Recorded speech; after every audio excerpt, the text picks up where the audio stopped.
การอ่านทีหลังได้ครับได้ครับ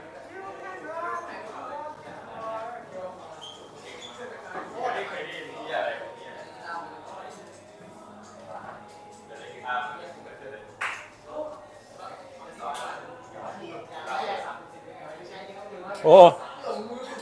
ต่อเอฟเฟกต์เลยเหรอเนี่ย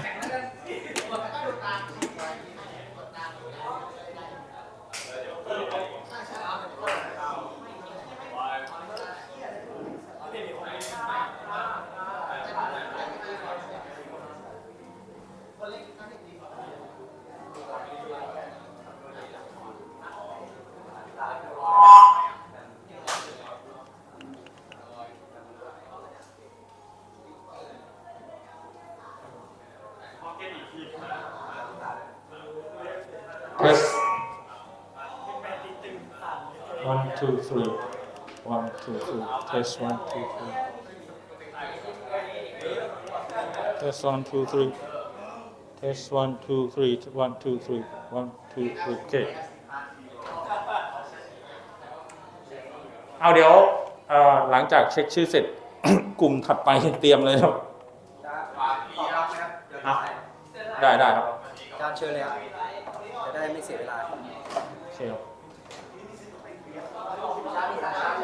มีครับเดี๋ยวผมแกะปัดท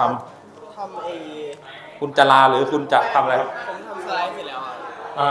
ไอ้ที่ตกใช่ป่ะไม่น่าคะแนนฮะพวกตกใช่ป่ะใช่ครับเรียกว่าไหนอ่ะก็เนี่ยเลยเอาพวกตกก่อนเคลียร์กันก่อนที่จะเป็นกลุ่มใหม่เรื่องงานกลุ่มนะครับอันนี้ไม่มีออย ไม่รู้ครับเขามอกไม่ใช่เหรอออยมันของกินไม่ใช่เหรอซื้อของจีนมีปะมอกไม่มีนะครับไม่น่ามีใช่ไหมไม่เป็นไรครับผมเชื่อในศักยภาพคนจีนครับก็ไม่เคยทำช็อตอะไรนะก็คือผมซื้อมาครับขอบคุณมากครับแดนฟ้าครับ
ครับ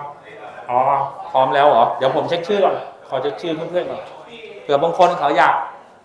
เช็คชื่อเสร็จแล้วเขาก็หนีไปทำอะไรอย่างอื่นเนี่ยเอาเขาก่อนก็ได้อันนี้คือของคนซ่อมหรือว่าอันนี้คือพวกกลุ่มไม่ใช่อันนี้พวกตกก่อนควิสตกเดี๋ยวท่านนนท์คุยกับผมพิเศษด้วยนะเรื่องเวลาเรียนไม่พอครับได้เลยครับเดี๋ยวก่อนเช็คชื่อเพื่อนก่อนอาทิตย์หน้าผมไม่อยู่คุณทำอะไรอ่ะผมเพิ่งรู้วันนี้ผมไปไต้หวันวันอาทิตย์คุณต้องไปอย่างนี้ใช่ไหม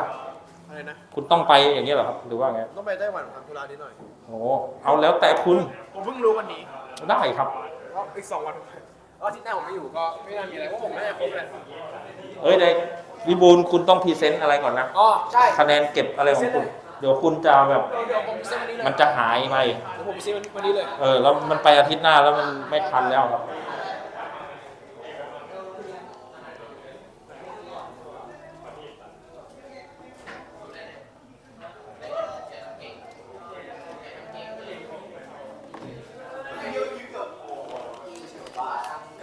เดี๋ยววิบูลย์คุณส่งใบลามาไม่ใช่เหรอถ้าที่ผมจำได้วันนี้ใช่ไหมครับใช่ส่งมาแล้วว่าคุณจะ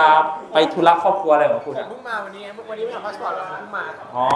สรุปคือไม่ลานะคาบจานไม่หลับ อย่าลาเลยลาแล้วมันเดี๋ยวมันวุ่นวายเหมือนนัทธนนท์อย่างเงี้ยแม่วันนี้ผมเช็คชื่อผมแล้วได้ครับเซ็นถึงพุธหน้าใช่ไหมครับน่าจะพุธหน้าเน่งอีกหลายกลุ่มอ่ะขาดอีกแล้วขาดอีกแล้วไปทำอะไรครับไปทำของกรครับที่หาเสียงอะไรอ๋อที่เขาไอ้นั่นใช่ป่ะมีจดหมายมาอยู่ใช่ครับอ๋อเห็นแล้วเข้าใจ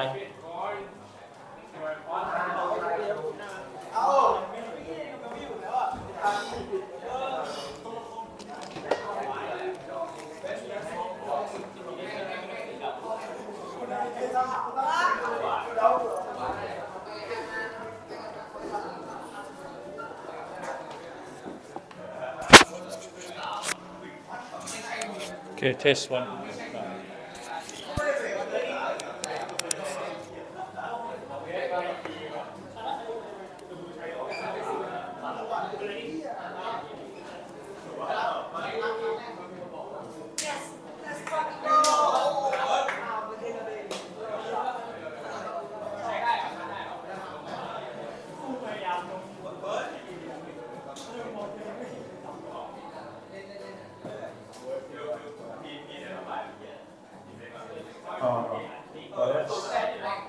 This one,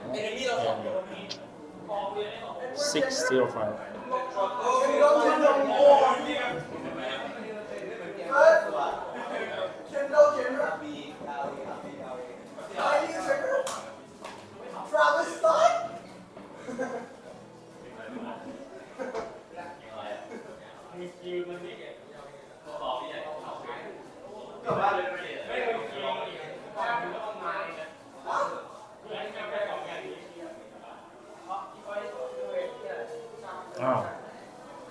ผมผิดแล้วเนี่ยส่ง605 2 อันเลยตายแล้ว604ผมลบทิ้งเหรอมาก็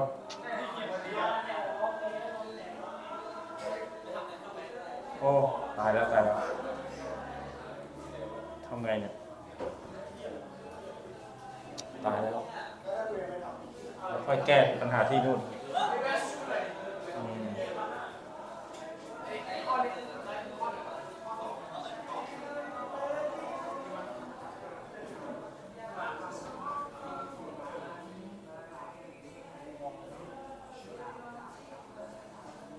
Okay.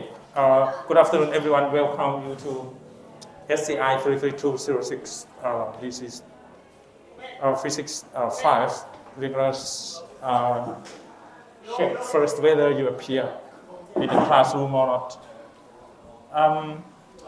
คณาวุฒิครับไม่อยู่นะอ้าวอยู่นะโอเคแล้วก็ชยากรครับชยากรนิธิกุลพนนท์ไม่อยู่นะลีฟนะอันวินครับอันวินมาแล้วหรือยังอันวินฮัลโหลอันวินไม่มาเลยนะแต่ว่าใบลาเขาเขียนว่าถึง13เท่านั้นส่งกันใหม่ด้วยมีด้วยเหรอครับไม่มีนะผมเจอมีด้วยเหรอขอลาป่วยโลดระวีวันนี้15เอาโลดระวีลาใช่ไหม15เอาสรุปยังไงคุณส่งมาฮะอ๋อเคยเดี๋ยวก็ทันวินลานะตรงนี้เนาะทันวินโอเคขอบคุณมากที่แจ้ง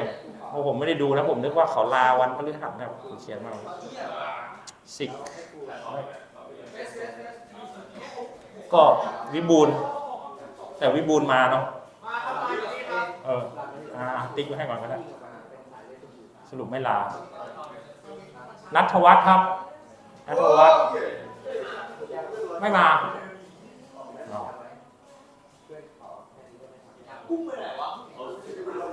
ไม่มา แล้วก็ธนกรเห็นอยู่วันนี้ทัดอยู่นี่นะศิลภพครับอานิวัฒน์โลลวี สารัตพบกันอยู่โอเคครับสมัครข้างหน้าหายออนลิฟแล้วก็จีโน่ก็ไปเหมือนกันแดนฟ้า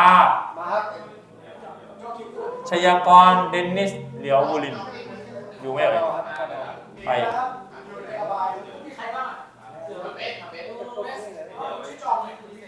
อุญวีเรียบร้อยเขามาภูมินันท์นักดนตรีว่าไงนักดนตรีว่าไงไปไหนแล้ว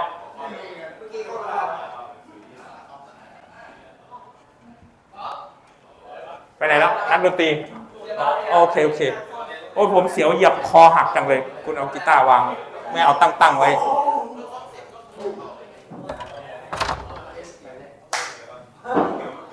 ภูมินันท์นะ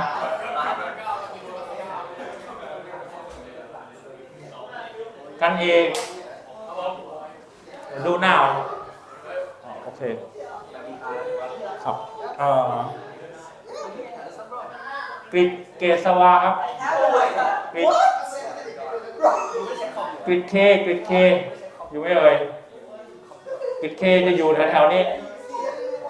ไม่มีแอปเซนต์นะ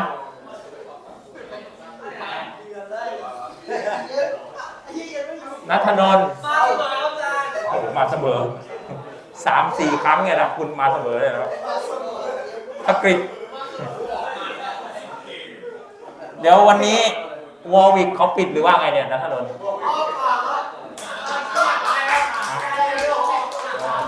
เวลาเล่นไม่พอเลยต้องมานะตายแล้วคนให้กำลังใจเขาไปเรียนคนเดียวแล้วทีนี้ปราดคำที่เตรียมไปเซ็นอยู่กริดจีครับกริดจีธนทรโอเคเรียบร้อยนักฤทธิ์กสิเดชจะอยู่แถวนี้โอเคพัฒดลโอเคก็ภูเมศอยู่แถวนี้เอาไปอยู่ด้วยละโหห้องสีนี่ผมทำไงเนี่ยชื่อรายชื่ออยู่ในของผมดันเป็นลบผิดเมื่อคืนนี้ไม่ต้องห่วงเสื้อที่กูให้มึงถูกระเบียบดีให้เช็คก่อนเฮ้ยชุดราชทานลองไม่เยอะ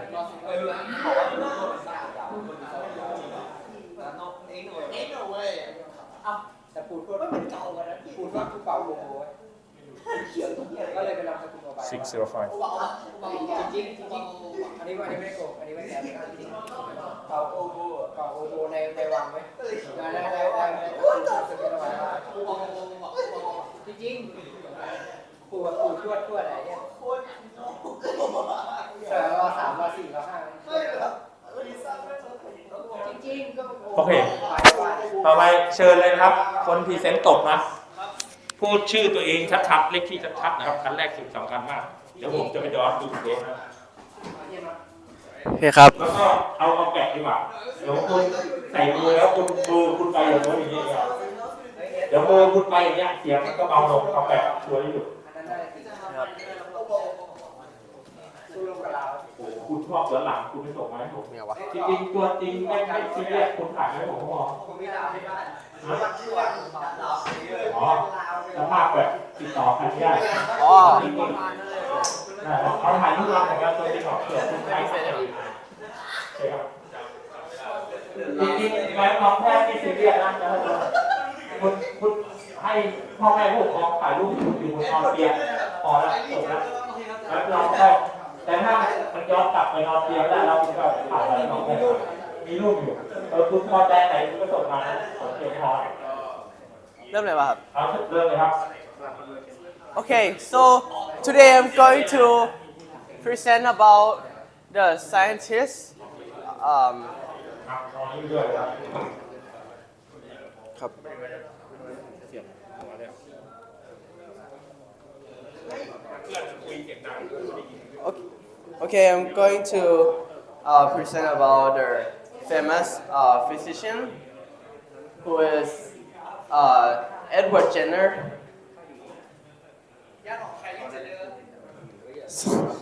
So he is the father of immune.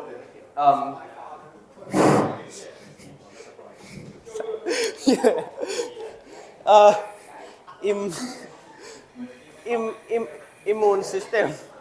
So he is English. He is a British physician and the one who pioneered the concept of vaccine. And he also created a smallpox vaccine, which is the first vaccine in the world. Next. Which disease ครับ which disease smallpox. So, in early life, he is born on 17 May 1749 in Berkeley, in England, and he is eight of 9 children, and his background is his father is a churchman in Berkeley, so he has a strong basic education, and when he was young, he went to school, went underage at Canary Ready Berkeley in school. So, and when he was 14, he was apprenticed for 7 years. So he studied about a surgeon, and which is the place he gained most experience. And he also became a surgeon. In age of 21, he became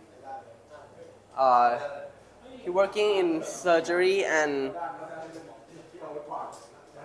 also cooperate with others at St. George Hospital, London. And in the next decade, he discovered the vaccine of smallpox. So his achievement is he is the inventor of smallpox vaccine. This is the picture of it. And he also published some books which called Inquiry into the Cause and Effect of variola vaccine,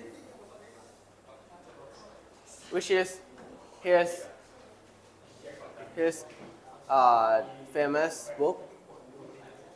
And he also get an award, but he didn't get Nobel Prize, but he get medal from Napoleon from what's in it? French troops to fighting in Napoleonic wars. And this is the reference. Is he a physicist or a biochemist? He is the physician. As I search in Google, he's a British physician. British physicist. Yes. Okay. His ครับ famous contribution is the vaccines. Yeah. He is known as the father of immune system, and he is the first one who created the vaccine in the world. Thank you for listening. Is there any question to การทำเป็นเพลงมีใครจะถามตัดทำเรื่องมีบ้างมีไหมครับเอ็ดเวิร์ดเจนเนอร์นี่ไหมครับ Is Edward Jenner the father of Kylie Jenner?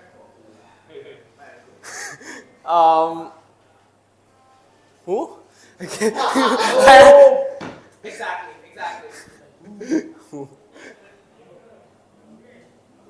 Okay.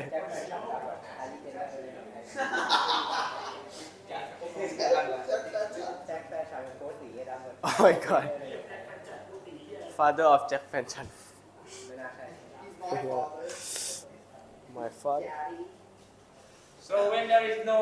further question, we're gonna move to the next presenter. Yes. คนถัดไปครับ ครับ ส่งของให้เขาเลย ใครพรีเซนต์ต่อ ไม่ตกอ่ะ มีคนตกยังไม่ได้พรีเซนต์ไหม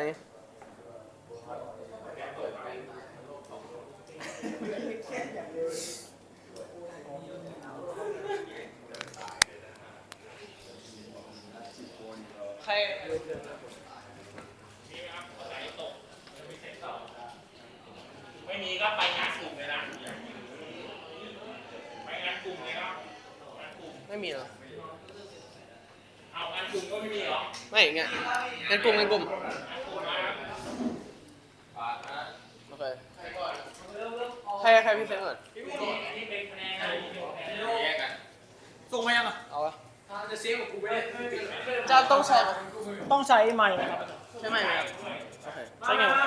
พี่กุล อันนี้ครอบหัว ฮะ ไม่ครอบนี่ไง มาสัตว์ช่างแม่งเถอะโอ้โหเฮีย เดี๋ยวจะไม่เสร็จงั้นเอาไมค์คืนจานก่อน เฮ้ยใครก่อน อันนี้คืออะไรครับ อันนี้คือของกล้องไงของกล้องไม่เหมือนกันครับ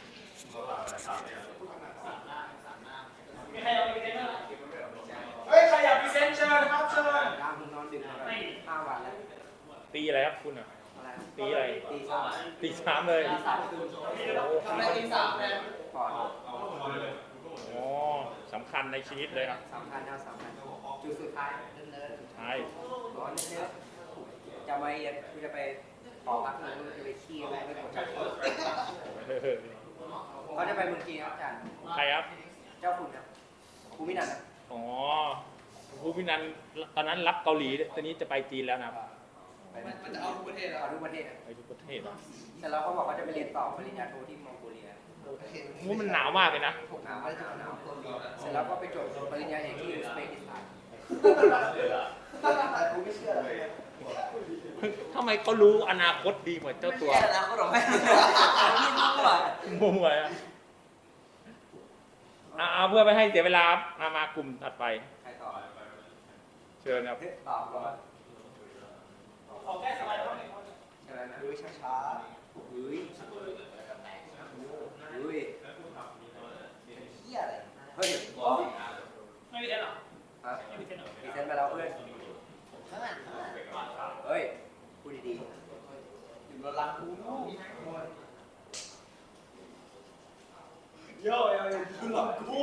ผมมีคำถามแบบตอนท้ายเล็กๆนิดหนึ่งได้ไหม เรื่อง เหมือนไอ้เรื่องที่เรื่องที่ผมพูดไปสมมติท่านพูดไปแล้วตอนท้ายมีถามคำถามนิดนึงได้ไหม ได้ครับ โอเค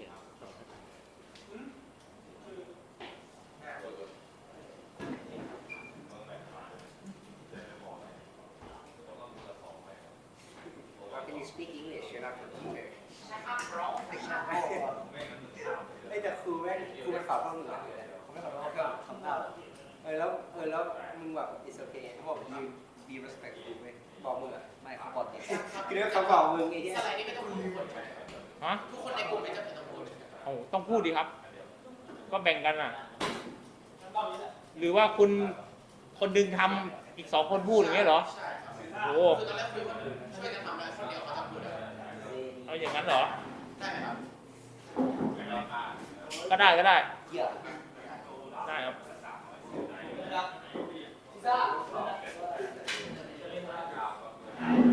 แ แต่คุณต้องแนะนำตัวดีๆนะข้างหน้าเดี๋ยวผมหาเดี๋ยวผมลืมหาชื่อใส่คะแนนให้คุณไม่ได้ฮะจำได้ครับแต่บางทีมันเบอร์อย่างเงี้ยครับ อาจารย์สอนเรื่องภาษาที่ใช้การแสดง ฮะ คืออาจารย์สอนเรื่องภาษาที่ใช้การแสดง โอ้คอนจังชันเลยเหรอ ไม่รู้คืออะไรครับ โอ้โห ของคาบที่แล้ว ครั้งที่แล้วครับ ภาษาไทยครับ ไทยเลย นะครับเรียน เอาเฮ้ยเรียนแล้ววันนี้ภาษาที่ใช้การแสดงไม่มีหรอก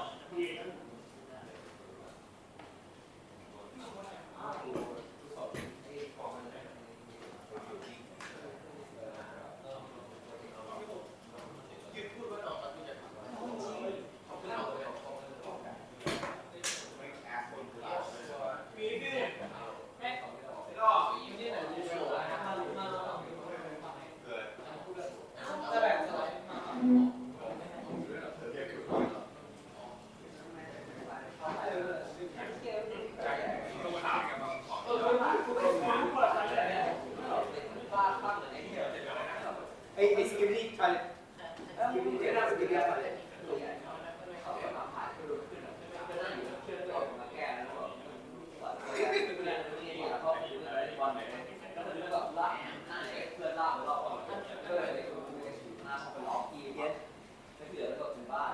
จำตุ๊กตาผีแอนนาเบลไหมสกิลลี่ทอยอย่างที่ตุ๊กตาผีแอนนาเบลมันมาจากเราแล้วโง่ที่แบบเรื่องเด็กอินเตอร์นะครับ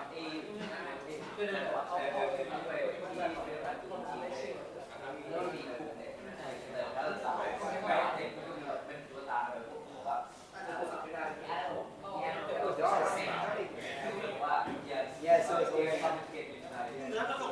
So scary. ไม่ใช่หรอ แล้วเด็กไม่มองในเราปี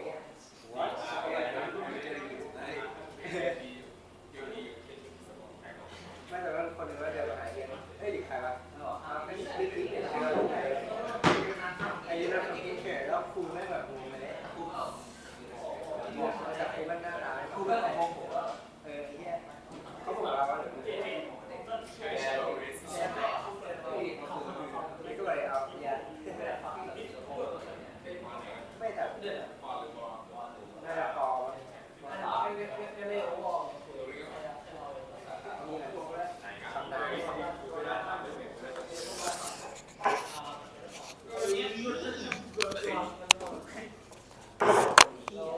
มันไว้รองเท้าแตะเวลาเหยียบกับเปิดมันจะดีกว่ารองเท้าแตะเพราะน้ำหนักมันน้อยกว่าอยู่ดีอ่ะเล่นกงอ่ะตอนลบอ่ะเขาใส่รองเท้าแตะเวลาเหยียบกับเปิดมันจะเป็นอะไร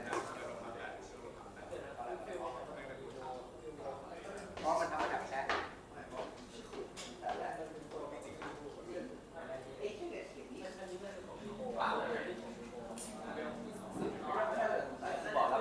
ทำไมเข็มขัดต้องชื่อเข็มขัดต้องมีเข็มขัดขัดอะไรเข้ามาก่อนนี่เห็นไหมไอ้เข็มที่ไว้ขัดตัวนี้มันไม่ใช่แบบมันไม่ใช่แบบว่าแยกภาษาละ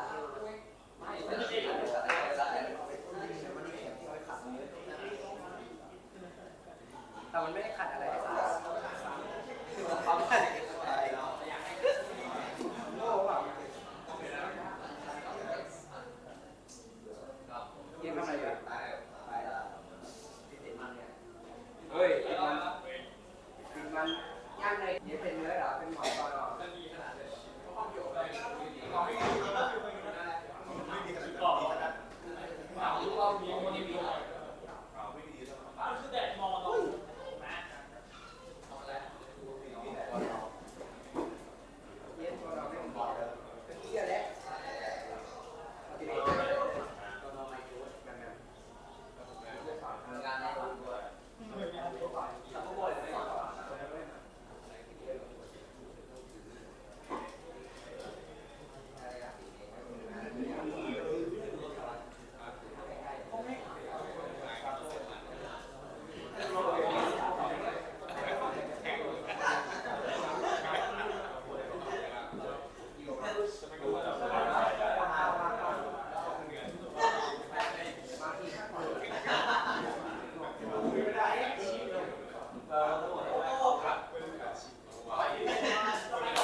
มันเป็นหลัก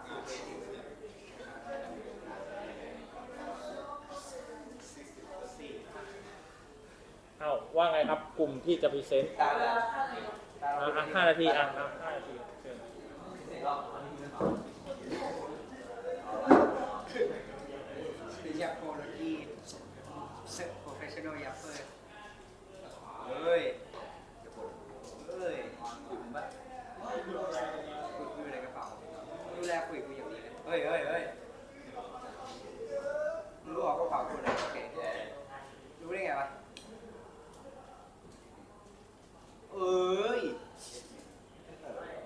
ไม่เป็นไรตัดไปเดี๋ยวกูได้คุยใหม่กูแล้วเชี่ยอะไรอันวะขอซื้อคีซีไปคีจีก่อน2 อันแบบ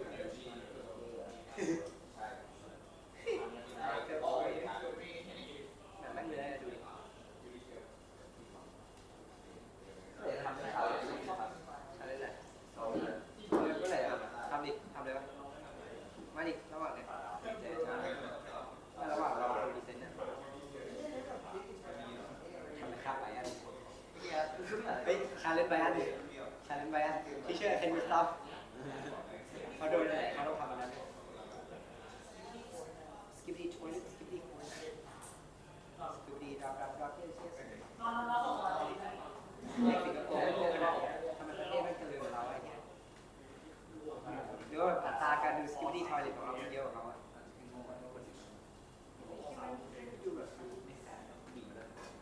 โอเคเยี่ยมลูกคุณจะรู้เรียนสู้ได้ว่ามึงสู้ครูคนนั้นไม่ได้ไปเรียนสู้ไม่ได้ไม่รู้สู้อะไรก็ครูคนนั้นเขาดูเขาจะตอบ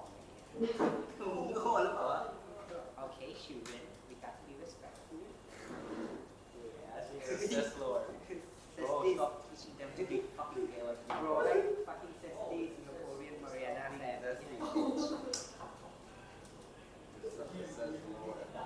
Sesty, Malaysian, Covid man. อยู่กับพวกแม่ประวัติอยู่ในมาเลเซียเป็นของใครแล้วเดี๋ยวกูจริงกูเอาเรือรบไอ้เด็กกูไปอันนี้คือเพื่อนสิงคโปร์จะดีเพื่อนฟิลิปปินส์เนี่ยทำมาล้างหมดเพื่อนเป็นหนึ่งเดียวคนจีนอะไรเนี่ยซื้อมาทั้งประเทศได้โอเคก็จัดไปไม่เยอะต้องมีกลับมาต้องรอจริงไงกูบอกเลยตอนออกเอเชียตอนออกใต้หากันติดตากูฝึกลบพิเศษไทยกูสู้เด็กคนหนึ่งได้กูข้ามไปมันเป็น10 รอบแถวรีบไหมแค่ไม่รู้ว่าตาไม่รู้ว่าเป็นตาทำเยอะอย่างเงี้ยจะทำเอเซ่อยู่ไอ้ที่มันจะไปเข้ามาลบหมดเลยนี่แล้วต้องกูเลยกูอยู่หมดเนื้อหรือกูลบมันทั้งหมดทำลองดิมึงลองเปิดอย่างนี้เลยเนี่ยวิ่งหนีอะไรวะอยู่คู่มึงของพัฒนาสมมติแค่จากโจมตีแบบคือมันเริ่มการวีนขาดปุ๊บปากคอมีแค่เพื่อนมีคำว่าอาจารย์อยู่เหมือนตาเลยครับสวัสดีครับแค่แล้วเพื่ออะไรวะยังไม่เข้า respect กูก็ดีนะเว้ยมีระดับชั้นเด็กรุ่นน้อยอ่ะเป็นพี่เลี้ยงขนมแล้วไอ้ที่ชื่อบานาน่าโพแทสเซียมน่าจะตัดสินแน่ทำไมวะเขามันเลยดิกเตเตอร์พังคือกูเองให้อยู่คนเดียวกับกูไอ้เหี้ยไม่เหรอให้เดินคนเดียวถือกดโค้กนั่งแหลกนี่มันเป็นสีเหลืองไว้เป็นที่เนี้ยสีเหลืองไปเล่าเรื่องกล้วยให้น้องฟังจะดู absolutely nothing to the จริงเหรอไม่ใช่บานาน่าแต่เสียบทีเจไม่เป็นดีโตดาวเลยเขียนอาร์ตนี่เนี่ยท็อป10อาร์ตนี่ในชีวิตเธอต้องอยู่ว่าเฮ้ยมึงว่าเรามีเขียนกูทักเขาอีกดีไหมสวัสดีครับ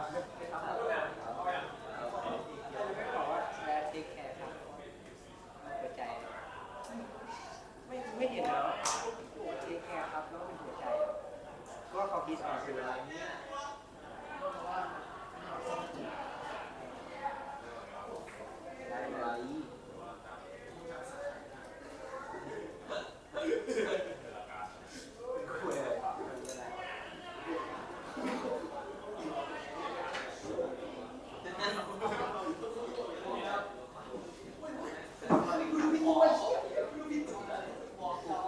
ูกินดับเบิลคิวไว้เนี่ย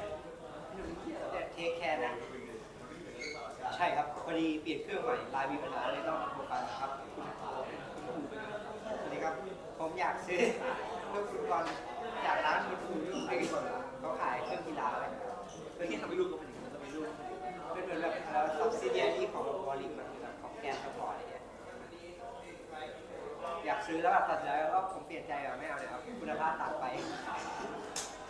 ผมไปซื้อแบรนด์สปอร์ตดีกว่าได้ลูกบอลมาแล้วนะครับขอบคุณมากครับที่อะไรทำอะไรลูกแกสไลท์ใช่ไหมเฮ้ย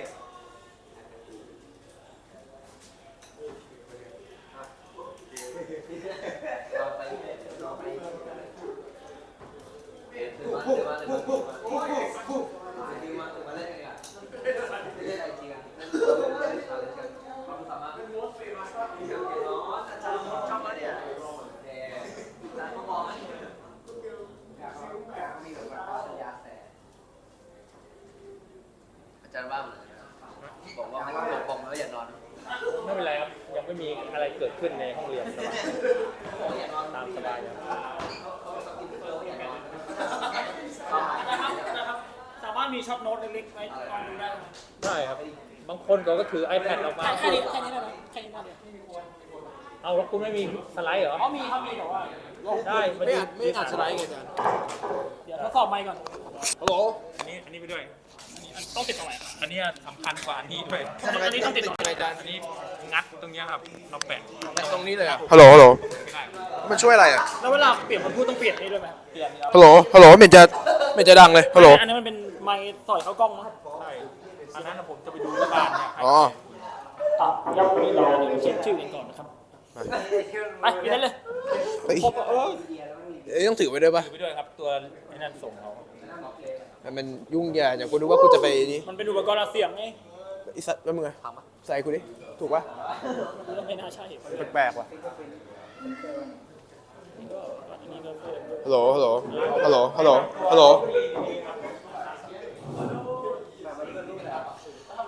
เดี๋ยวเลื่อนให้ ฮัลโหลฮัลโหล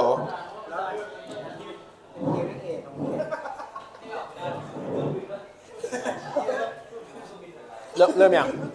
ให้เริ่มฮัลโหลได้ยินป่ะฮัลโหลฮัลโหลฮัลโหล ไม่เดี๋ยวมันว่ามันต้องมีปุ่มให้กด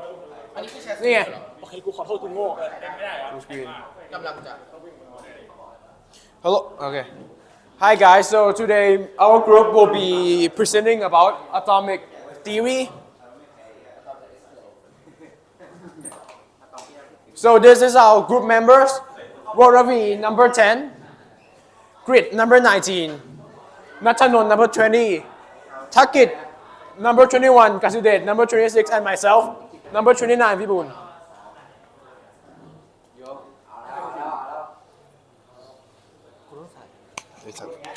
มันต้องเปลี่ยนคนท้องมันท่าดื้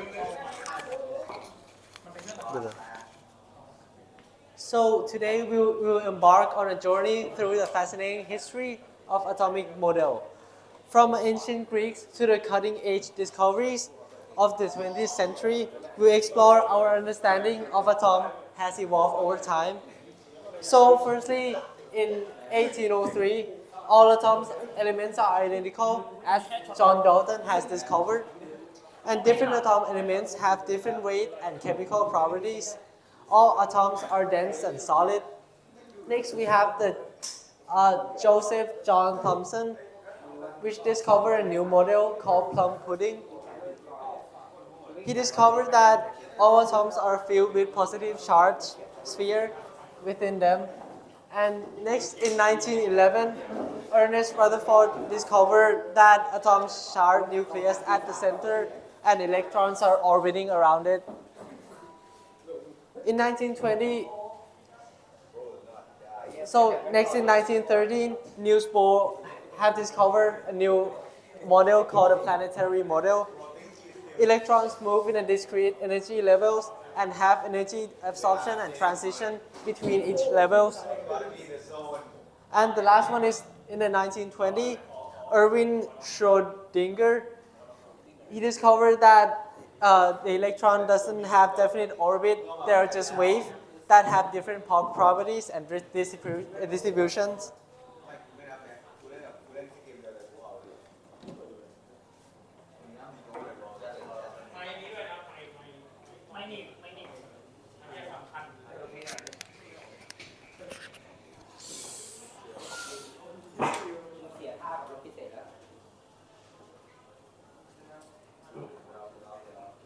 So this is John Dawson. He was an English chemist, physicist, and metallurgist, best known for introducing the atomic theory into chemistry and his work on human optics.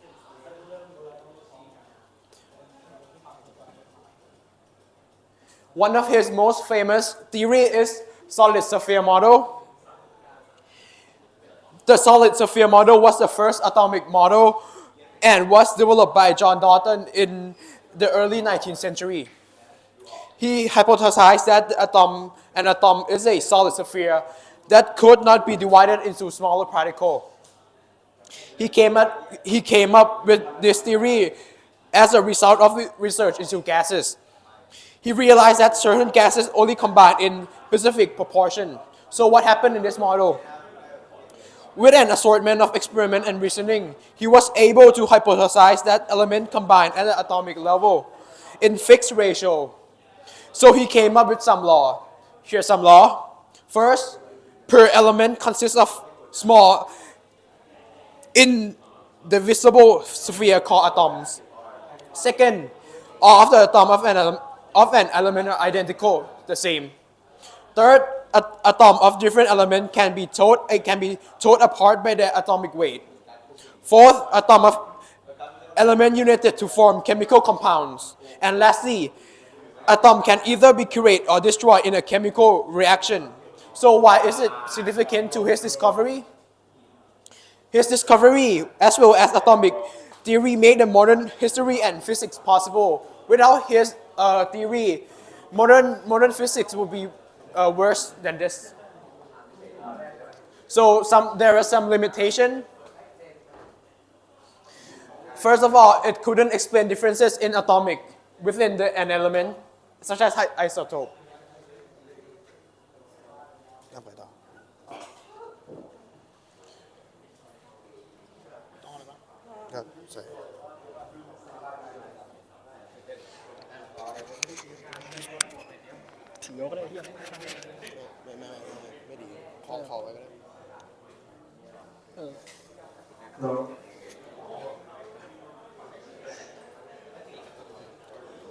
The next one is J.J. Thomson, a famous English physicist. Who have won Nobel laureate prizes about discovering of electron, which is a first subatomic particle. And moreover, the most famous model of J.J. Thomson is a plum pudding model. The plum pudding model is one of the most famous atomic models that have represented in the 19th century. The plum represents a negative charge and the pudding represents a positive charge. And how this theory works is that it represents how the positive charge and negative charge, positive charge and negative charge split in the atom. And moreover, a electron charge are negative charge, and it also represents that atoms have no net charge at all. And its limitation is that it should not explain about how an electron didn't collapse into the positive sphere. ไม่ใช่ยากมาก เ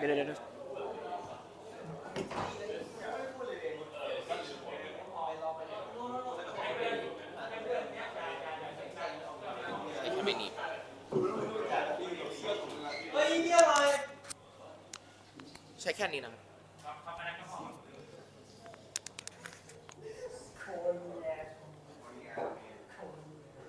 And next is Ernest Rutherford from 1871 to 1937. He's a New Zealand physicist known as a nuclear physics. And at 20th centuries, he introduced his nuclear models. The models have a massive central with only one positive charge. And then he used his gold foil experiments to explain the behavior of positive charge.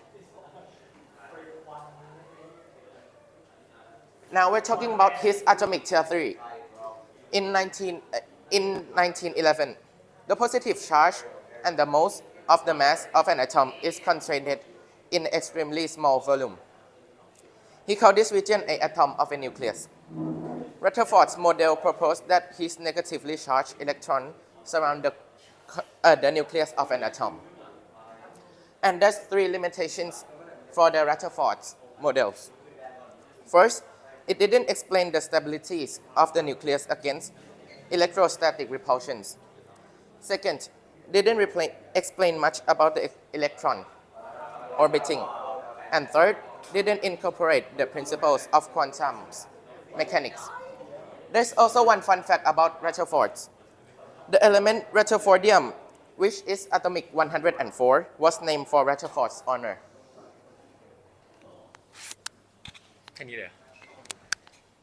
Okay. So moving on. What else? Like that? Okay. So moving on is a person named Niels Bohr. He is a Danish physicist, which is also regarded to as one of the pioneers of modern day atom, because he introduced the idea of a basic planetary model or the atomic structure of an atom. Now, what this does, basically it explained the atomic spectra with precision. To put it in simpler words, it basically explained how atoms can have different shades of color by absorbing different amounts of energy.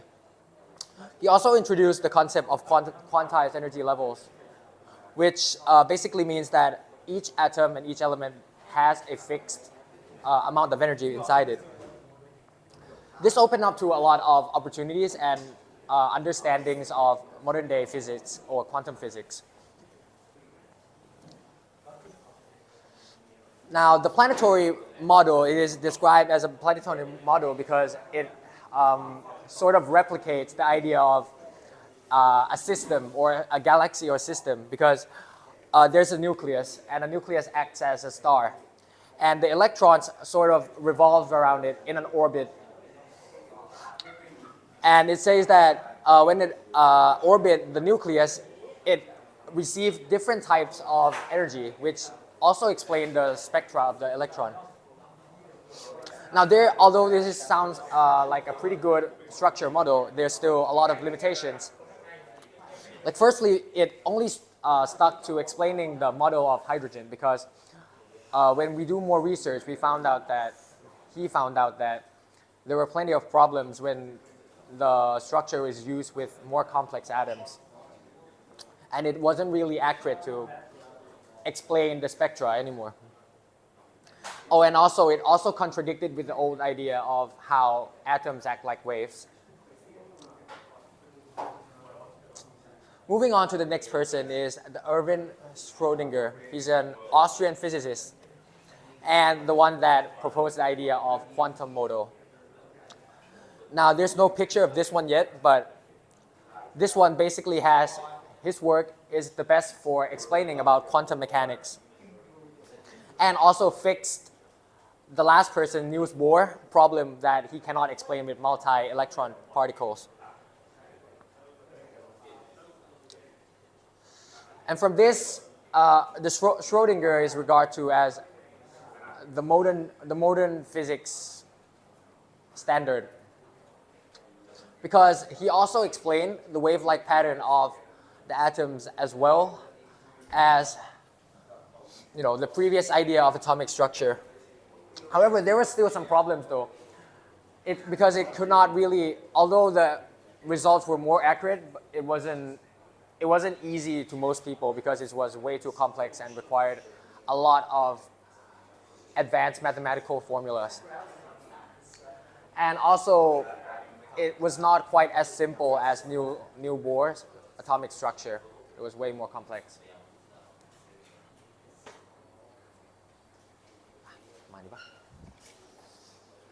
I think we're done. Not sure. Yeah, we're done. Thank you.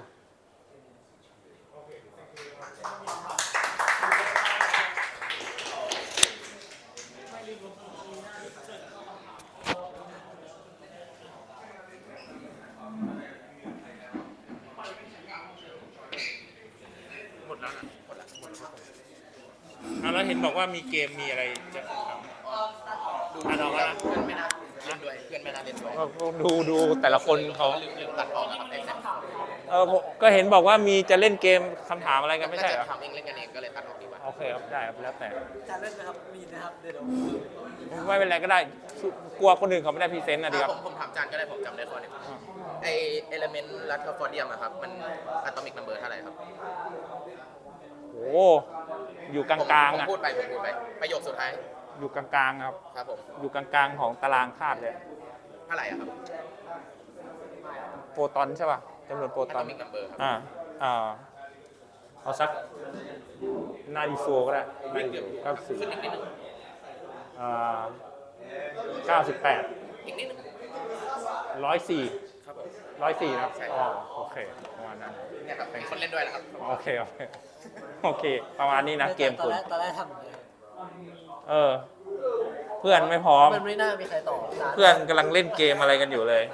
ขออนุญาตไปเข้าห้องน้ำ ตามสบายเลยครับ คุณพูดชื่ออะไรกันเรียบร้อยแล้วนะในคลิปนะ พูดแล้วครับแต่ว่ามีคนนึงไม่อยู่ไปทำกนแต่ว่าเขาทำสไลด์แล้วครับก็เลยไม่เป็นไร คนนั้นชื่อคุณบอกชื่อไว้แล้ว บอกครับ กิจเกตสวาเนี่ยนะ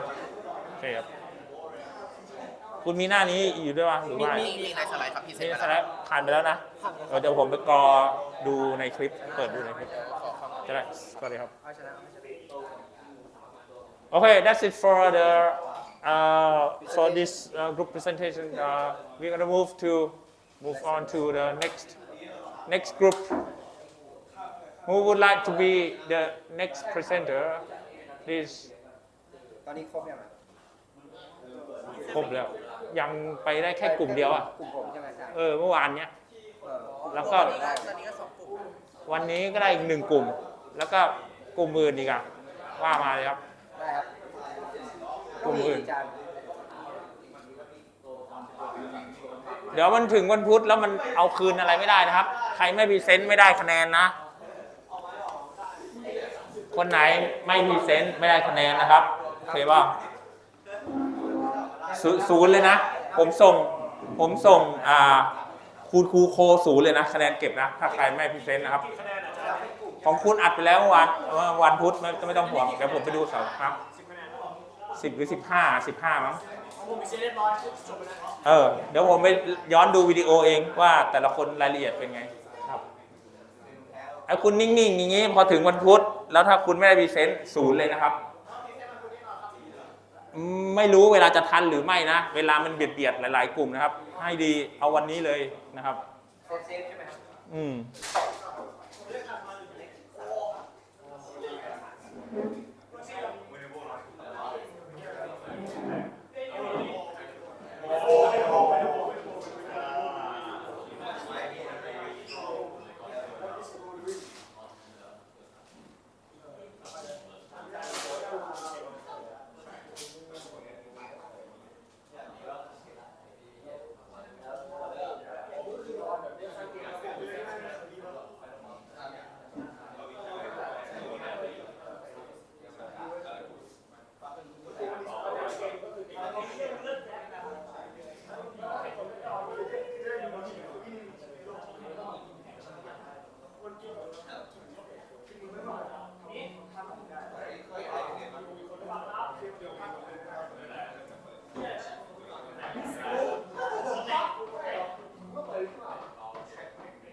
ปิดได้เลยครับตามสบายเลยครับ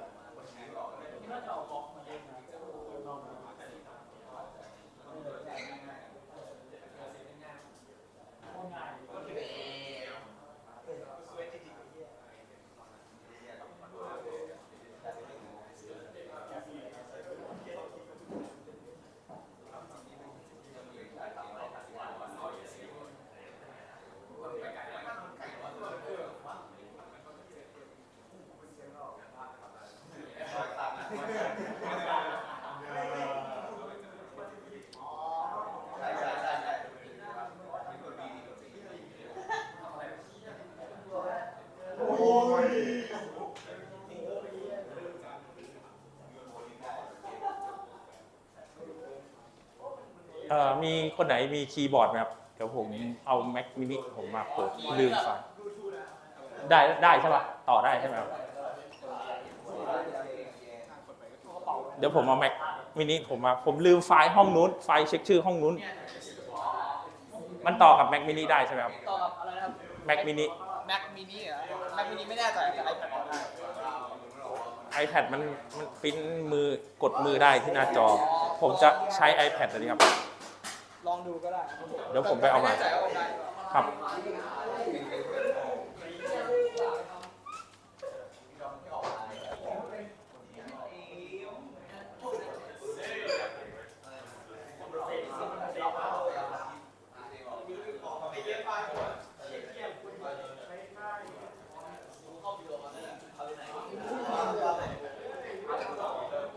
เกิดอะไรขึ้นรัตนา จะกีฬาครับ โอ้ เปตองครับเปตอง อันนี้ไม้เบสบอลคุณเหรอ เฮ้ย เดี๋ยวมันโดนกล้องนะมันโดนกล้อง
นะครับ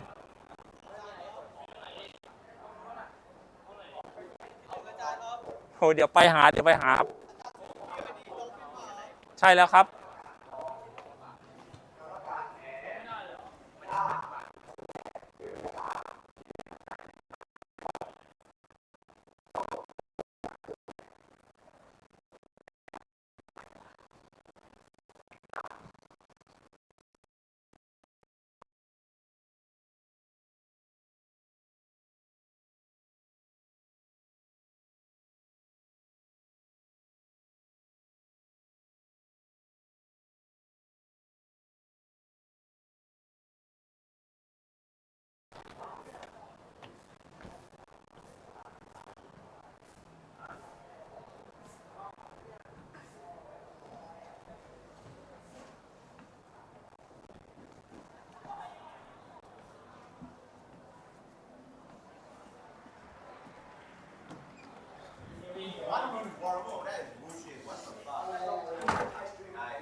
ไม่ผมเอาจะไปทำงานที่บ้าน ผมไม่เคยเอามาเสียบที่นี่หรอก แต่เผอิญว่าผมลืมไฟล์ห้องนู้นเช็คชื่อห้องนู้นไม่ใช่ไม่ลืมครับ ผมไปลบไฟล์ผิดในไลน์ก็เลยมีความจำเป็นต้องเอามาดึงกลับมาครับท ทำไงอ่ะปลั๊กให้ถึง วางไม่ต้องพื้นนะครับ พื้นเลยเนาะนี่ได้อยู่ ก็อันนี้เนาะ ต่อขึ้นจอนี่จำซื้อมาเท่าไหร่นะ 20,000เกือบ30,000อะไรประมาณนี้ แรงนะไม่ดี มันก็โอเคอยู่ครับ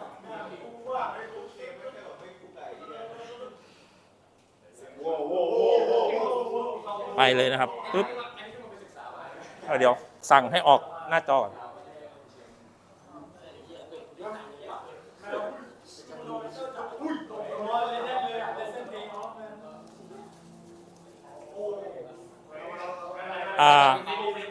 เมาส์ได้ครับ แต่ว่าคีย์บอร์ดผมจะพิมพ์ยังไงไม่รู้เนี่ยมาแล้ว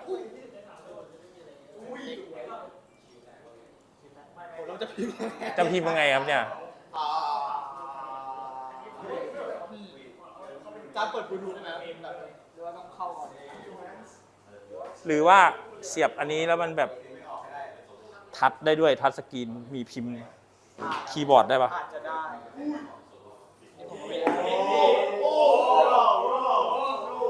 อย่างนี้ได้ไหมครับ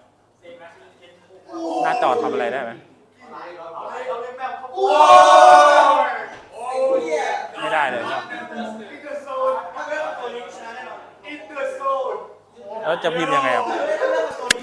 มันไม่มีสายเสียบสักนิดเลยใช่ปะไม่เป็น C ไม่เป็นอะไรเลยใช่ปะโอ้โหแล้วทำไงดีแล้วผมจะปิดเครื่องไงคนไหนมีคีย์บอร์ดธรรมดาบ้างครับ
โอ้ right there maybe here ศิลวิทย์สามารถต่อคีย์บอร์ดได้ไหมครับ อันนี้มันคีย์บอร์ดอะไร Under the I got a credit เดี๋ยวกันเดี๋ยวแป๊บนึง โอ้ my god ไม่ อันนี้มันฟอนต์อื่น ภาษาอื่นไม่เกี่ยว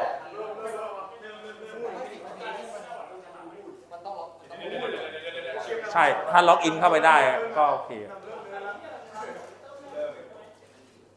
เราสามารถเอา iPad ต่อให้มันเป็นคีย์บอร์ดได้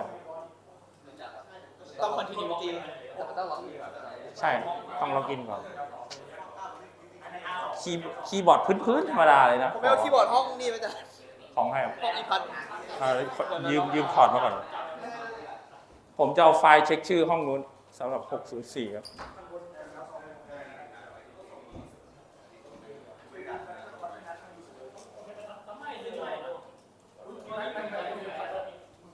โอ้โอ้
ดูของคุณได้ครับ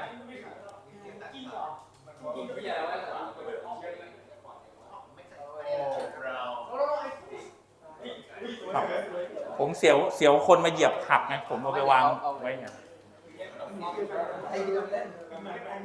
กลัวคนมาเหยียบคอเดี๋ยวมันหัก นี่ครับจากดิฟเฟกติฟเสร็จมันเยอะหน่อยครับ แล้วต้องนั่งอ่านทางโน้นอ่ะโอ้มีคีย์บอร์ดด้วยนะครับอันนี้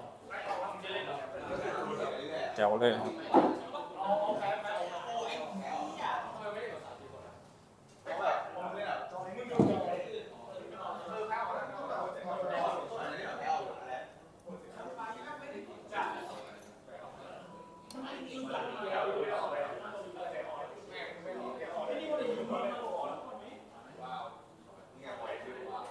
โอ้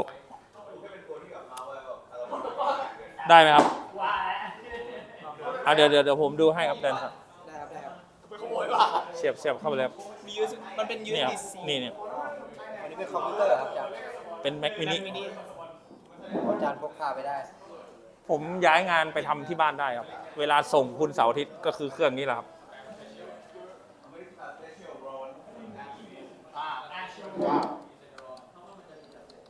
นี่ครับไปแล้วอ้าว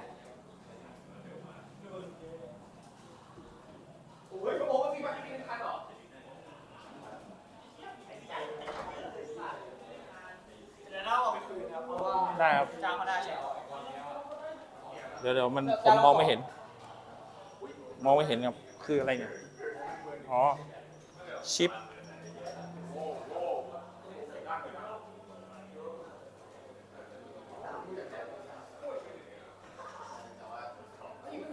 ปุ่มนี้ไม่ใช่เหรอกับวันนี้ทำไมไม่ไปอ่ะ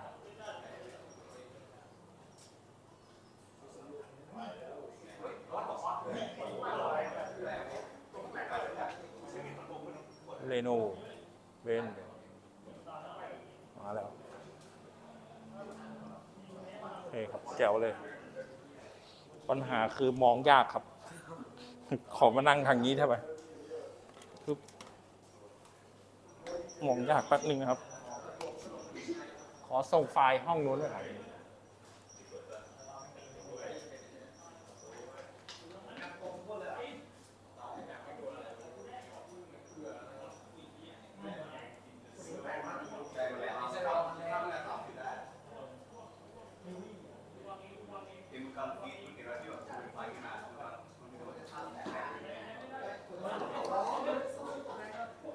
โอเคเวิร์ก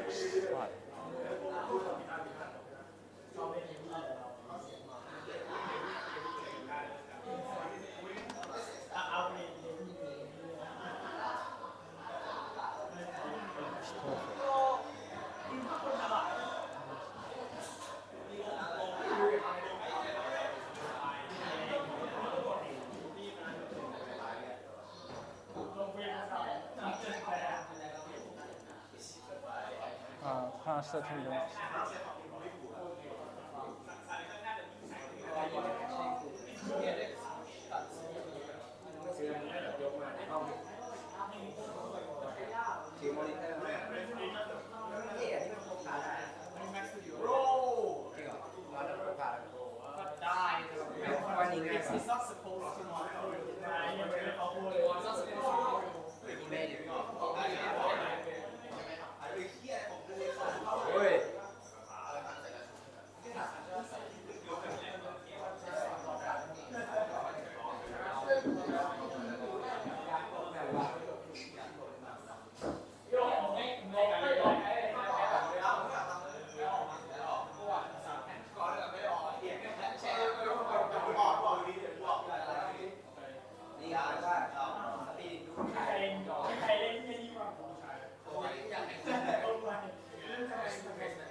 Oh,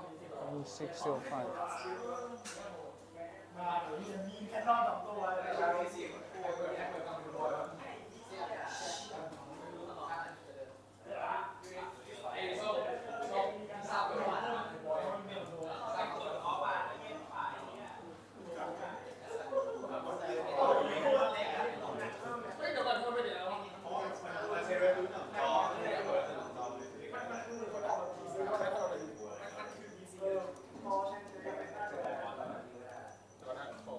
ครับเชิญเลยครับ อ๋อมันตอนแรกผมรู้ว่าเป็นคอมในนี้ผมจะได้ เปล่าครับเปล่าครับ สอนได้ใหญ่ๆเลยอันนี้มันเล็กมากเลย เล็กครับ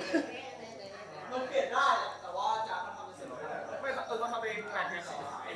ไม่ได้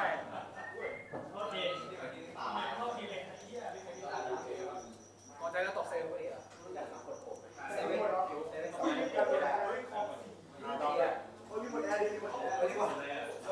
ต้นไม้ต้องต้นไม้ไม่ก็คือเป็นต้นไม้ตอนก็ถอยคณะเนี่ยที่หมดเตอร์ไม่ได้ใช้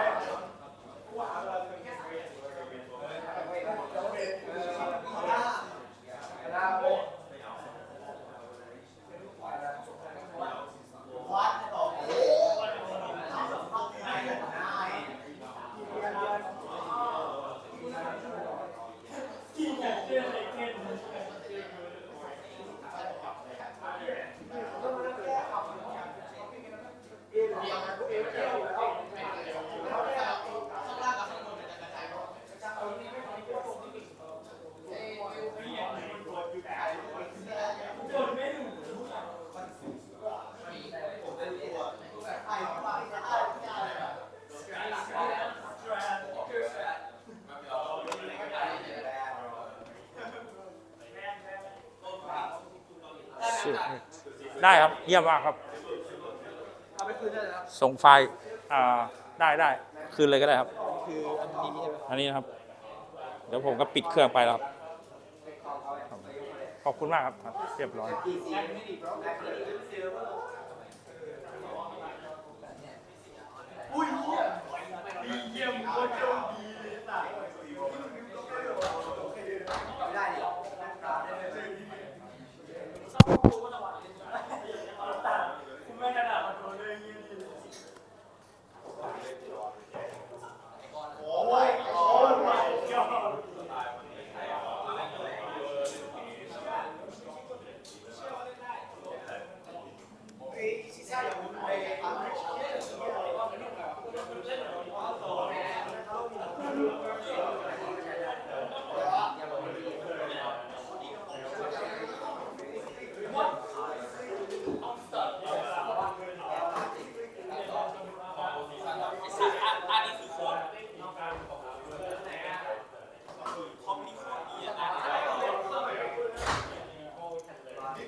ครับ มีขายงานอะไรปะ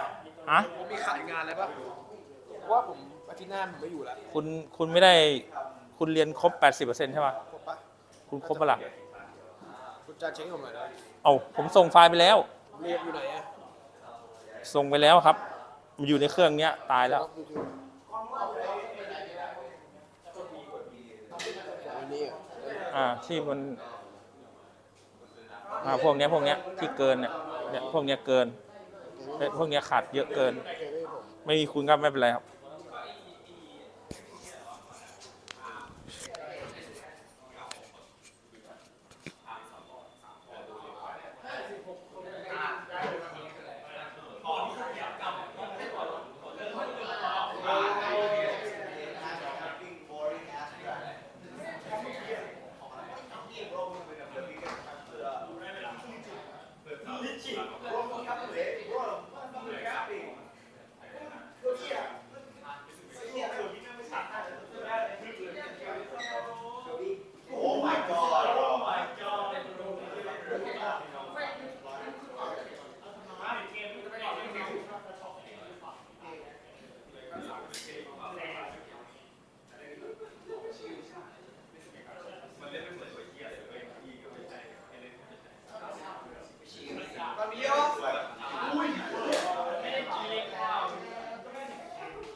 นัทน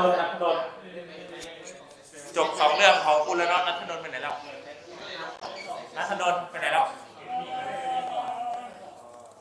นัทนนท์ครับคุณนัทนนท์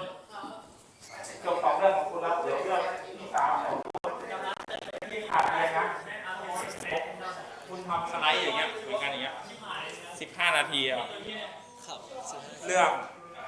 relativistic theorem ทฤษฎีสัมพัทธภาพหรือว่า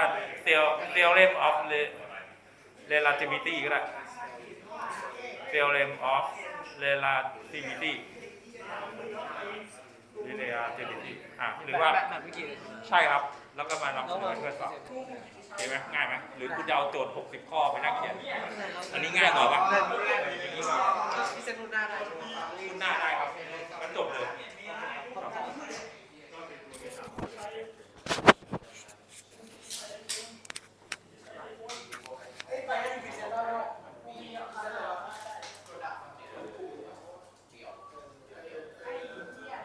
5 นาที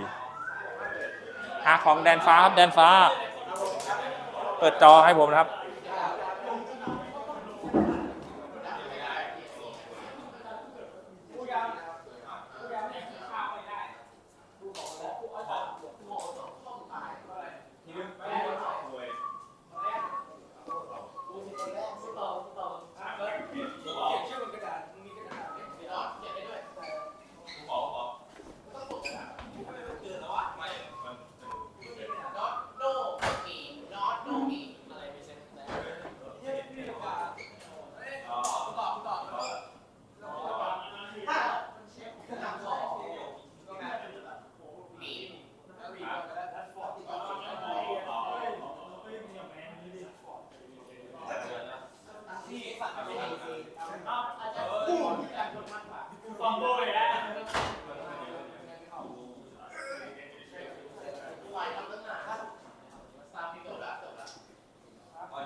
โอ้คุณเขียนได้สุดยอดมากภาษาอังกฤษชั้นสูงเยี่ยมเลยอันเนี้ยผมอ่านไม่ทันแล้วครับ มันเหลือ2 นาทีแล้วครับ ต้องส่งส่วนตัวแล้วครับ แต่อาจารย์ว่าโอเคอยู่ไหม โอ้แจ๋วอยู่ครับแจ๋วเลย คืออาจารย์อ่านแล้วอาจารย์เข้าใจว่าผมต้องการโกงผม ยากครับ เพราะว่าผมตั้งใจจะรีเฟกแล้วก็ อืม ให้รู้คือตอนแรกคือผมให้ดูก่อนว่ากฎหมายกับความยุติธรรม ครับ มันคือ2 อย่างที่มันต่างกัน อืม คือกฎหมายคือตัวเฟรมเวิร์กใช่ไหมแล้วไอ้ความยุติธรรมเนี่ยมันคือสิ่งที่ทำให้เฟรมเวิร์กเนี่ยมันเวิร์ก อืม ผมก็เลยอยากเคลียร์นั้นก่อนเสร็จแล้วทีนี้ก็ค่อยเข้ามา อืม ว่า objective ผมแล้วก็มี2 หลักการ เช็คแล้วครับ ก็คือเป็นเกี่ยวกับแบบสิ่งที่ผมได้ไปอ่านเอง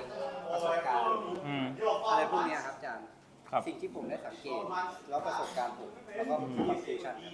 อืมแจ๋วครับ มันน่าจะโอเคไม่รู้อาจารย์ ได้อยู่ได้อยู่ ขอบคุณมากครับอาจารย์ แจ๋วแล้วครับ อ่านหมดไม่ทันครับ เวลามันสั้นเหลือไม่กี่นาทีแล้ว เดี๋ยวผมส่งส่วนตัวให้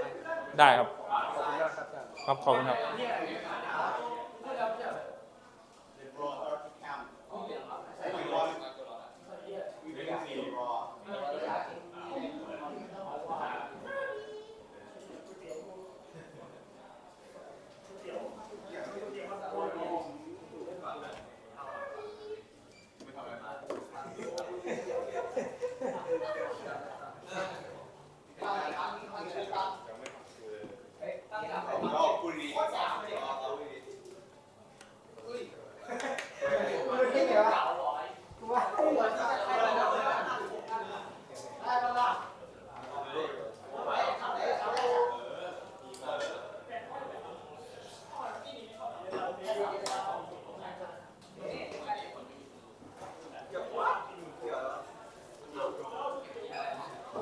ห้องนี้นะครับ ห้องนี้ คุณช่วยตั้งใจเรียนวิชาไบอันเขาหน่อยนะเขาบ่นกับผมนะโอเคปะฮะคุณช่วยตั้งใจฟังเขาหน่อย เวลาเขามาสอนอะไบอันอะเขามาบ่นกับผมเนี่ยว่าพวกคุณไม่ตั้งใจเรียน คุณเละได้สำหรับวิชาผม แต่มันเขาต่างชาติ เราควรสำรวมอะไรให้เขาหน่อยนะครับ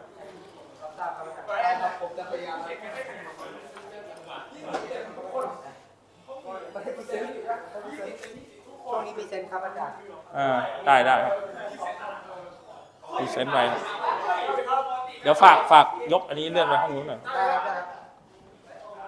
จานโดนไปเท่าไหร่ครับเนี่ย ฮะ ไอ้ดอฟฟินจานซื้อตอนมอเตอร์โปรป่ะครับ ไม่ได้ซื้อตอน จาน ซื้อก่อน เอาเอ็กโปมันเขาลดด้วยเหรอฮะ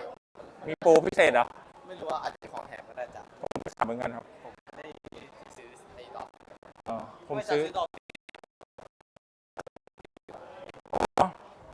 ซิลมันคันไปเดียวครับ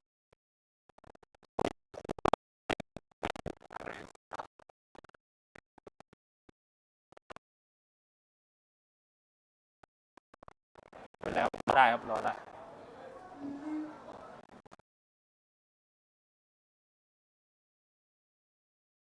ไม่แพงครับซิลมัน1.2 ล้าน3 ล้าน5ก็มี แล้วแต่รุ่นด้วยจ้ะ ครับเขายังไม่ออกเลยฮะเดี๋ยวมีคนย้ายเอาไบอันเขายังอยู่ ผมบอกให้ ไม่ซีเรียสไม่เป็นไรครับให้เขาเสร็จ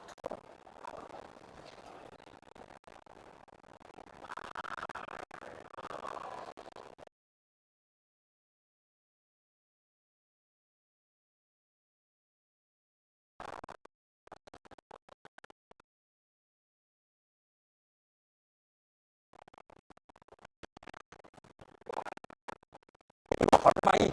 เดี๋ยวเขาไอ้นั่น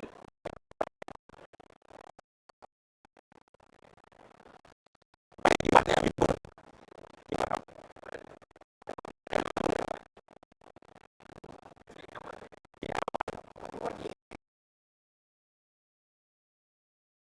No problem. Just take your time. Don't worry. No problem.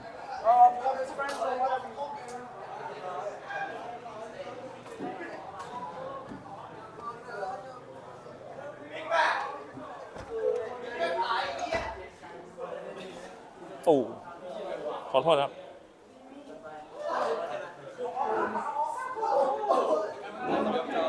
สวัสดีครับ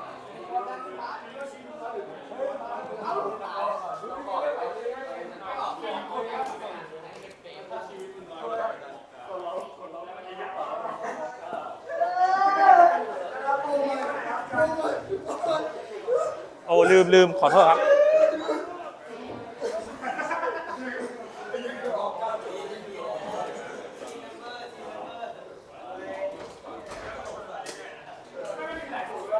Test 1 2 3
ลอง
Test 1 2 3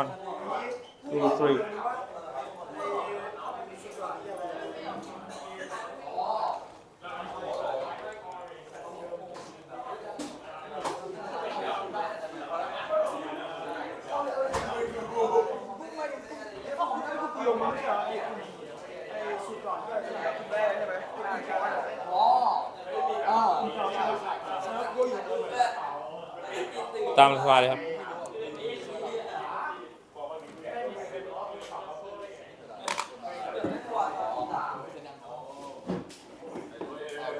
เตรียมไฟล์เลยนะพวกพรีเซนต์นะครับเดี๋ยวเช็คชื่อก่อนนะครับ Okay, good afternoon everyone. Welcome you to SCI33206. This is 365. And this is the section for M604. แล้วเขาไม่ใช่ชื่อ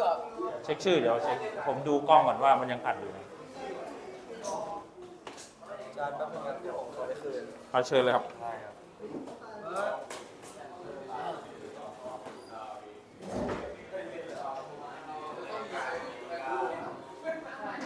604 right ไอ้อันนั้นใช้ได้นะในพอยเตอร์อ่ะใช่กดล่างเพื่อเปลี่ยนเป็นหน้าต่อจะเขาไปเช็คชื่อก่อนเหรอจะเช็คนี่ครับเราจะเช็คแล้วห้องนี้มีที่ขาดไม่ครบอ่ะผมบอกไปแล้วนะ relativistic theorem นะหรือว่า theorem of relativity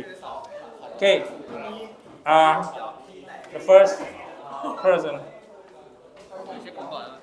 ปณิธิเอาคุณจะไปไหนอ๋อสุภรัตน์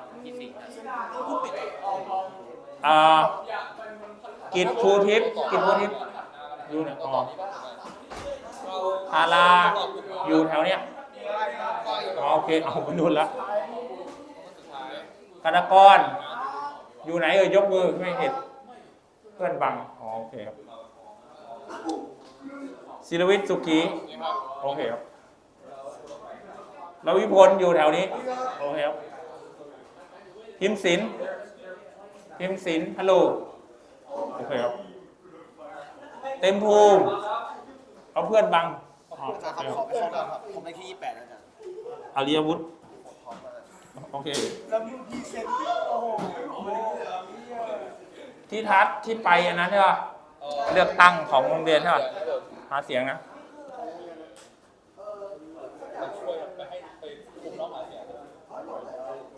ก็พิชนันท์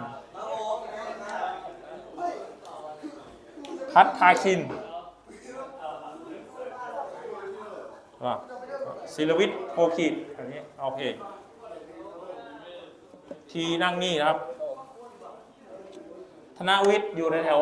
ย้ายมาหน้าแล้วนะครับสันดุดีครับโอเครัตนะจะอยู่แถวนี้โอเคครับ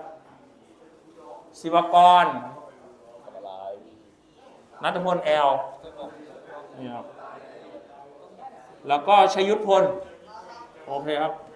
ชยุทธพลพรีเซนต์เสร็จไปนอนเลยนะวันนี้ยังไม่นอนก่อน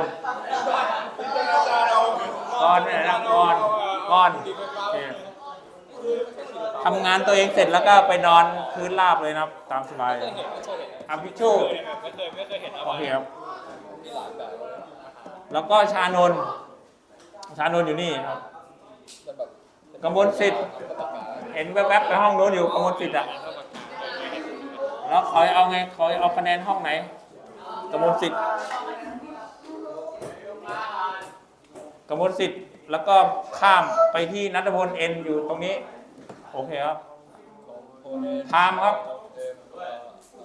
กลุ่มคุณจะเริ่มไปเซ็ตเหรอเห็นลุกมาจากที่นั่นกันนัทดลอยู่ภูริศักดิ์วสันตอัตนี่นะครับกมลสิทธิ์ว่าไงผมแอปเซนต์เขียนไปเลยนะ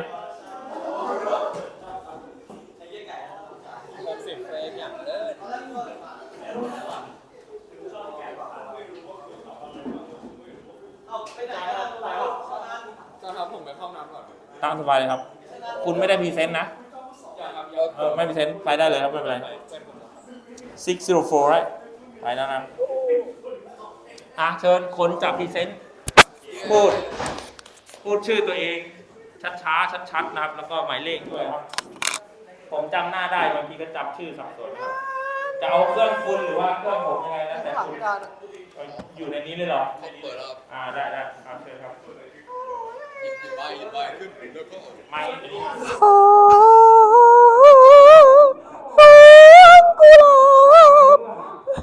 ที่ก่อนก็ได้ครับอันนี้มันเป็นขี้อยู่ใช่ไหมเป็นขี้อ่ะก็รอห้องนู้นก็รอเกือบครึ่งชั่วโมงครับไอ้รอนานกูก่อนนะเว้ยเดี๋ยวพี่โค้ดเดี๋ยวคุณรอเราใครวะ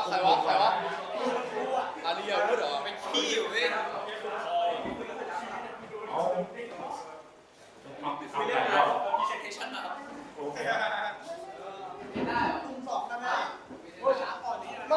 ี๋ยวโทรก่อนเปิดไมโครโฟนเลยเฮ้ยมันเขากำลังมีความสุขเขาอยู่ห้องสุขา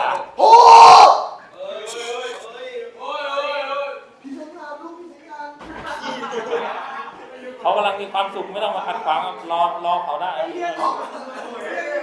หรือเว้นแต่คุณจะให้กลุ่มอื่นขึ้นก่อนเฮ้ยมึงจบเมื่อกี้ไม่ใช่มึงจบเขาดีๆหรือให้กูลงไปมึงถ่ายรูปมันไม่คิด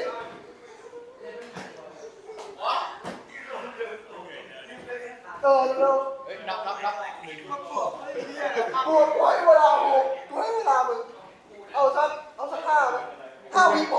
รบกวนสมาธิเขาอยู่เลยนะเขากำลังจะทำติดธุระของ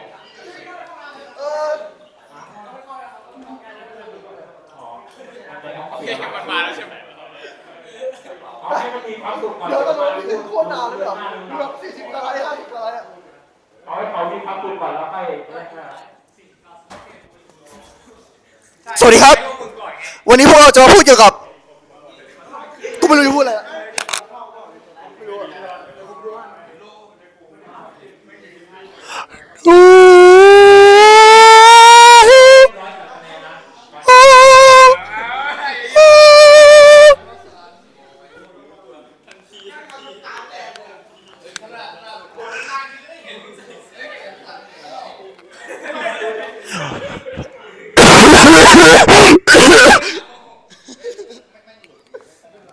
ครับท่านครับว่าใครดอกถ้าคะ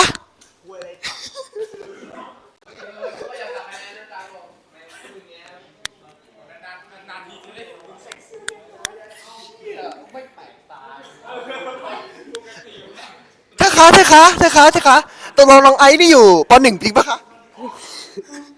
อยู่อนุบาล 3 ค่ะ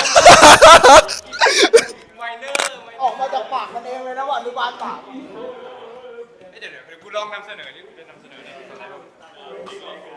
อุ้ยตักมาจากบ้านนี่มันหนาวเถอะโอ้ยมาจากบ้านแล้วหนาวแบบตื่นเช้ามาเลยนิดหน่อยครับนิดหน่อย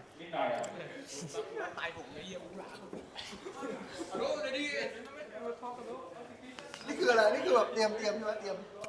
นี่คือแบบมึงพูดแทนกูก็ได้นะกูจะไม่เกี่ยงเลยนะเว้ย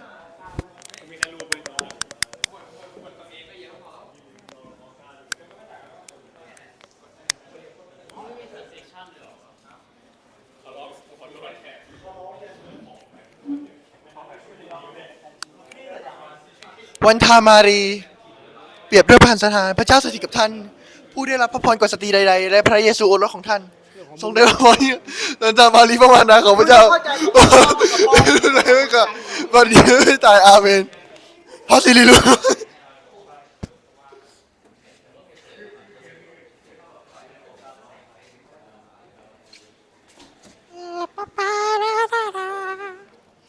สวัสดีครับทำอะไรอยู่ครับโอ้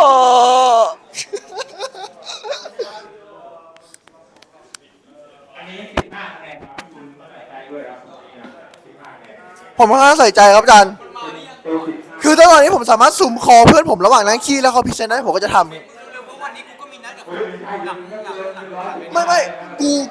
นักรบมาถามไม่ดูที่กูอยากเร็วเว้ยคนที่นั่งขี้มึงคิดสภาพนะเว้ยมึงแบบเปิดซูมคอไว้ตรงเนี้ยแม่งนั่งขี้อยู่อะถ้ายังพูดก็ได้แล้วเอาเยี่ยมใหม่ด้วยมึงต้องสั่งของเอาโทรศัพท์ไปด้วย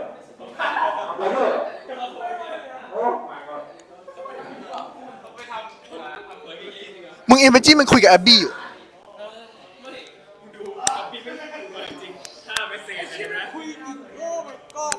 โนเวนั่งคุยกับเมียห้องน้ำ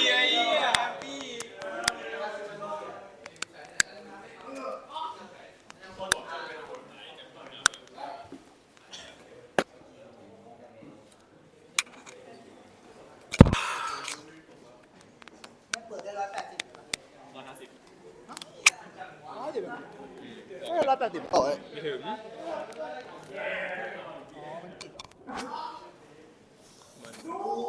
เห็นข้างหลังมันเรียบกับคุณนึกว่า180สวัสดีครับเป็นไงบ้างครับสบายตูดไหมครับไม่แอปปี้เมสเซจนี่เด้งรัวๆเลยนะครับทำอะไรข้างในห้องน้ำครับอะไรแอปปี้เมสเซจนี่เด้งรัวๆเลย5%ไม่มันบอกว่า I love online shopping กูบอกว่ากู I love online shopping ใช่ไม่บอกว่ามันซื้อของใครพูดชัปเตอร์แรกนะมึงเดินมาแต่อยากตะโกนใส่ไมค์สิได้ขอโทษกูถือก็ได้ไม่ต้องไม่ได้กูถือไม่ดี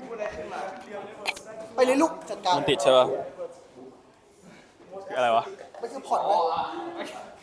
เอาไว้กดสไลด์อ๋อกดล่างจะไปหน้าต่อไปกูค่อนข้างรู้โอเคไม่เวิร์กคุณเหยียบหัวอันนี้ผมนะ นี่ไงนี่ไงนี่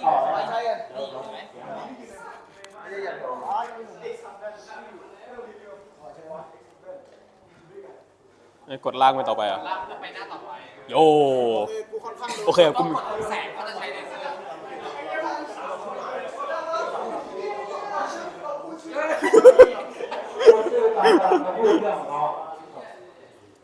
โอเคโอเคโอเค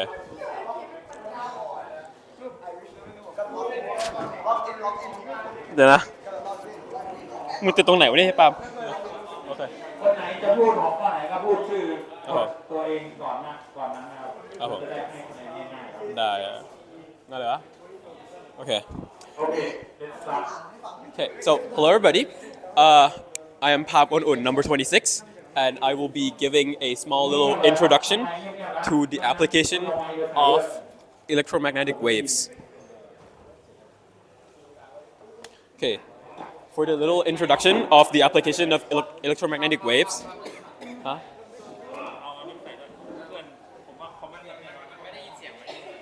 อันนี้เลยอ่ะ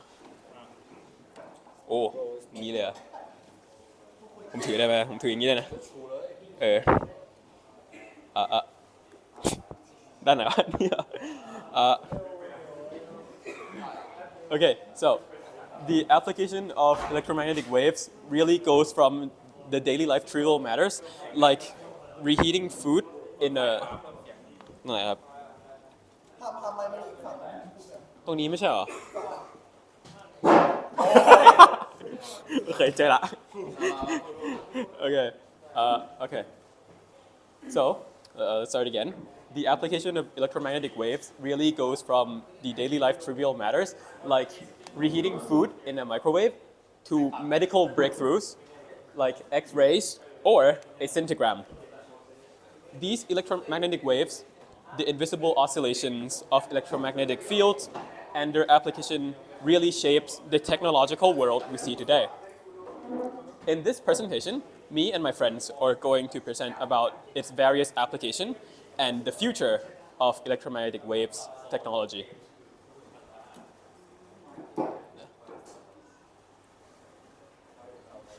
ใครต่อไอ้ปาล์มมึงวะมึงวะโอเคว่ะใช่ shit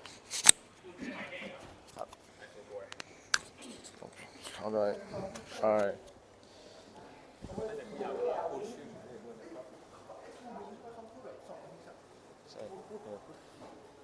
My name is Arya Wood. Welcome to number 28. So, this topic is about the electromagnetic waves in our daily life. Electromagnetic waves play a crucial role in our daily life. They include the radio wave for communication, and microwave for cooking, infrared waves for remote control,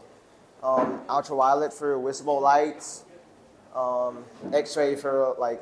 the medical imaging, and gamma ray for I messed up.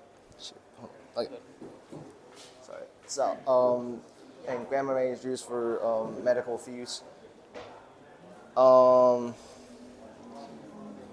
And sorry. Can I start again?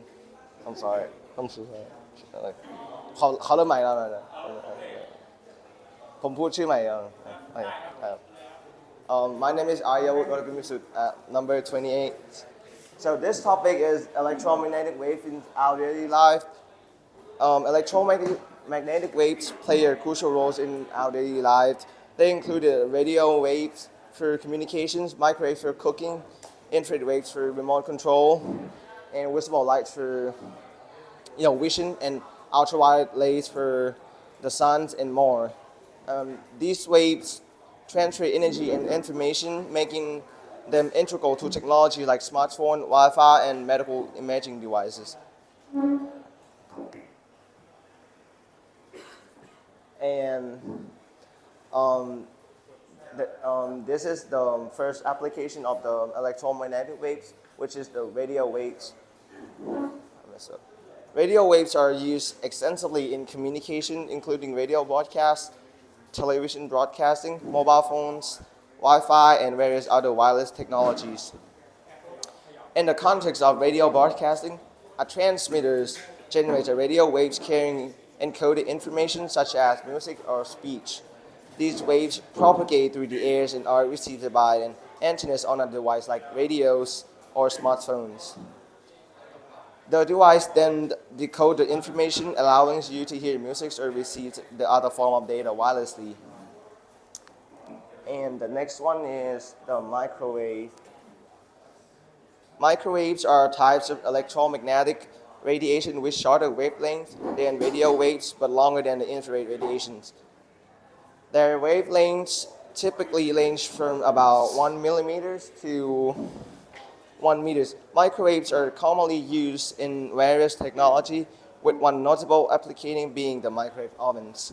In microwave ovens, microwaves are used to generate heat by causing the water molecules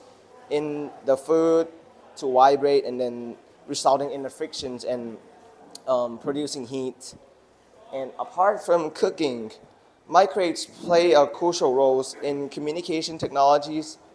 Microwave frequently are used in microwave ovens, satellites, communication and radio systems, and certain wireless communication devices. They have shorter wavelength than radio wave,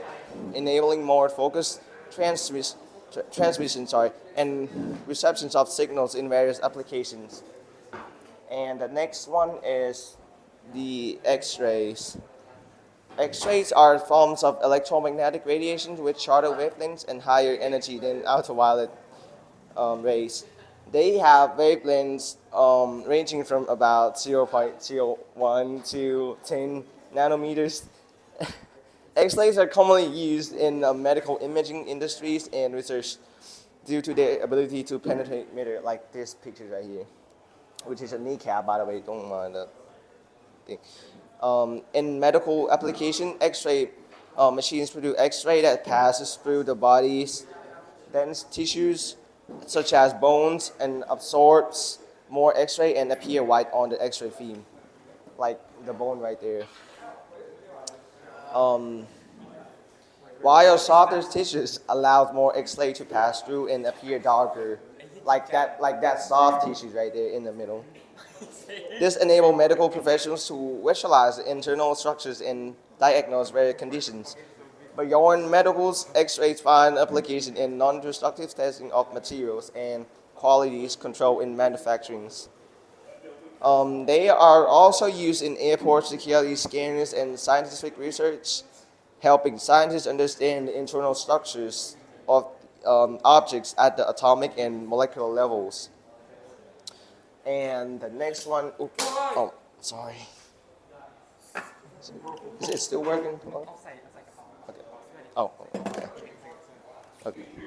that works. Okay. Okay, and the next one is the ultraviolet waves. Ultraviolet radiation is a type of electromagnetic radiation with shorter wavelengths than visible light, but longer wavelength than X-ray. The UV radiations is invisible to the human eyes. It is divided into three categories based on wavelengths, like UVA, UVB, and UVC. The UVA is ranged from 320 nanometers to 400 nanometers. UVA has the longest wavelength among UV rays. It is commonly associated with tanning beds and is present in sunlight. UVA penetrates the skin more deeply and is linked to the premature aging and skin damage. And next one is the UVB, which range from 280 nanometers to 320 nanometers. UVB has slightly shorter wavelengths and is responsible for causing sunburn. Prolonged exposure to UVB can contribute to skin cancers and other skin damage. And the last one is UVC, which ranges from 100 nanometers to 280 nanometers. UVC has the shortest wavelength and is mostly absorbed by the Earth's atmosphere, so it doesn't reach the surface in significant amounts. It is commonly used for germicidal lamps to disinfect air, waters, and surfaces. And the next one is infrared waves. Infrared radiation is a type of electromagnetic radiation with wavelength longer than those of the visible light, ranging from about 700 nanometers to 1 millimeters. While humans can see infrared lights, we can feel it as heat. And we can divide them into three significant by the wavelengths. And the first one is the near infrared, or INR. This region has shorter wavelength and is often used in technologies like remote control, fiber optic, and some of medical imaging application. And the second one is the mid-infrared, or MIR. This region has intermediate wavelengths and is commonly used in various industrial and scientific applications, including thermal imaging application. And the third one is the far infrared, or FIR. This region has longer wavelength and is associated with thermal radiations and heat. Infrared saunas and certain heating devices utilize far infrared radiations. And the next one is the visible light. Visible light is a form of electromagnetic radiation that is visible to the human eyes. It represents a small portion of electromagnetic spectrums, and it can be, it can be seen in different colors. It's started by their wavelengths in different colors, such as red, orange, yellow, green, blue, indigo, and violet. And the last one is the gamma ray. Gamma rays, Gamma rays are a form of electromagnetic radiation with the shortest wavelengths and highest frequencies in the electromagnetic spectrums. They have wavelengths shorter than X-ray, typically less than 0.01 nanometers. Gamma rays are produced by various natural and artificial processes, often involving nuclear reactions. It is important to handle gamma ray with care due to their potential health hazards. Protective measures and shielding are employed in applications where exposure to gamma ray is involved to minimize the risk to the human and the environment. And I'll let my friend talk about the reviewing of invisibles. Yep. Can you go back to the X-ray page? Yes.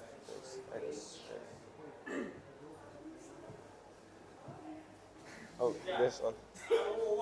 Why do we have an additional time? No. So this pictures I have this right here. Yes, this show that so as I mentioned before, that the bone has a denser mass than, so it's absorbed more the X-ray radiation, so it will appear as white on the film, and this genital part right here has less dense tissue, so it's shown dark in the film. So this show, that, yes. Yes, okay. Sorry. ที่ปกเสื่อม ใช่เดี๋ยวหยิบใหม่ไม่ขอใช้เดี๋ยวมันจะได้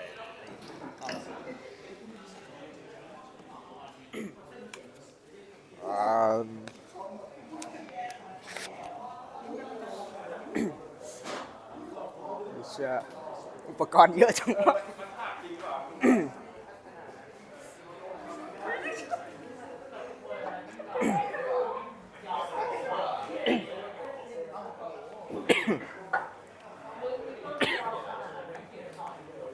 Alright, so let's begin my part. It's about the revealing the visible, the invisible. And these are some the uses of the electromagnetic waves, like the MRI scan and X-rays. Alright, so let's get started with the visible lights. Oh shit. Wait, hold on. กูพยายามอยู่แป๊บนึง Yep, the different electromagnetic waves unveil the distinct aspects of matter, showcasing their versatility in scientific exploration. visible light reveal colors and visual features, like while the high energy X-ray penetrates tissue for medical imaging and unveil atomic structures in research. Infrared radiation also expose heat and molecular vibration, aiding in thermal imaging. Microwaves reveals the object's motion, and radio waves enable long distance. It should be this slide, sorry. And so each GM wave will contribute uniquely to our understanding of matters, offering a diverse range of insight across the electromagnetic spectrum. Next. Okay, so let's get started with the visible light. The visible light plays a fundamental role in shaping our perception of the world and has diverse application. Our ability to see the distinct colors is intricately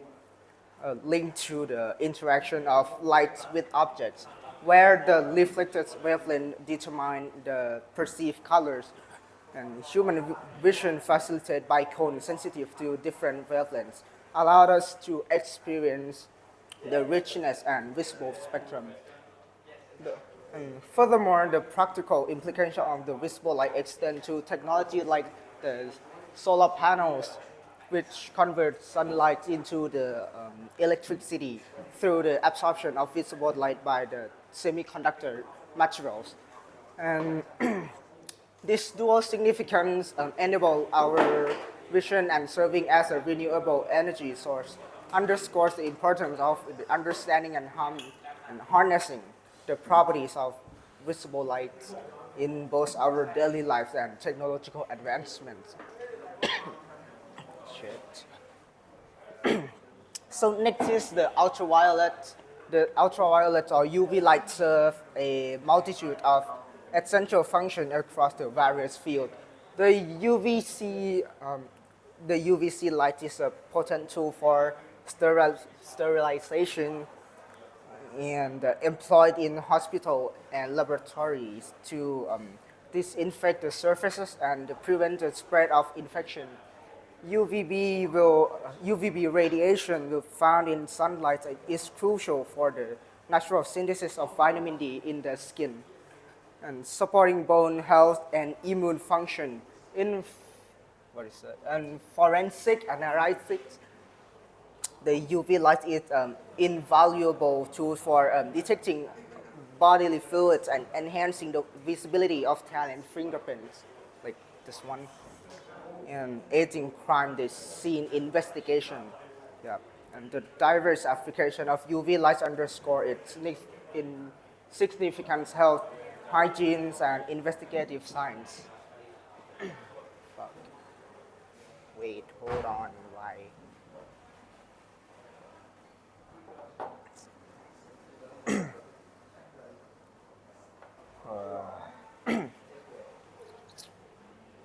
High energy. Okay, so the last one will be the high energy X-ray and gamma rays, and there are the versatile tools with significant application in medical field and scientific research. In medical imaging, such as the compute tomography or CT scan, they enable detailed visualization of the internal structure, aiding in the diagnosis of various medical conditions for cancer treatment. Both of them are employed in radiation therapy to target and destroy the cancer cell,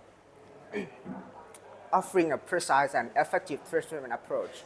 This scientific research, these high energy rays play a pivotal role with synchrotron facilities to utilizing X-rays to study material structures at the atomic levels, and gamma rays contributing to nuclear physics, experiments, and astrophysics observation. In the wide-ranging application highlights the crucial role of the high-energy X-ray and gamma rays in advancing medical diagnosis, cancer therapy, and scientific research. But let's see. ของใครอ่ะของมึงไม่ อาจารย์เสียงอันนี้มันไม่เข้าไหมค์เหรอต้องพูดใส่นี้เหรอเสียงตัวนี้มันไม่เข้าอันนั้นเหรอแล้วทำไมต้องใช้สองอันเลย ใช้2 อันเพราะว่าเพื่อนข้างหลังคุยเสียงดังผมไม่ได้ยินเสียง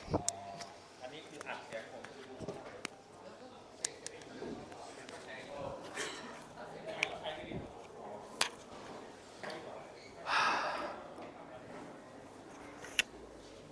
พูดตรงไหนนะ คนสมาชิกในกลุ่มเดียวกันอาจจะได้คะแนนไม่เท่ากันก็ได้นะครับเห็นไหมคุณห้ามบ่นนะเพราะว่าทักษะในการพรีเซนต์ของแต่ละคนไม่เหมือนกันอ่ะเห็นไหมไม่ใช่ว่าสไลด์เดียวกันจะต้องได้คะแนนเท่ากัน so now for the final part beyond the horizon which is the future okay there's a lot of possibility Jesus Christ there's a lot ofอันนี้จ่ายไม่ต้อง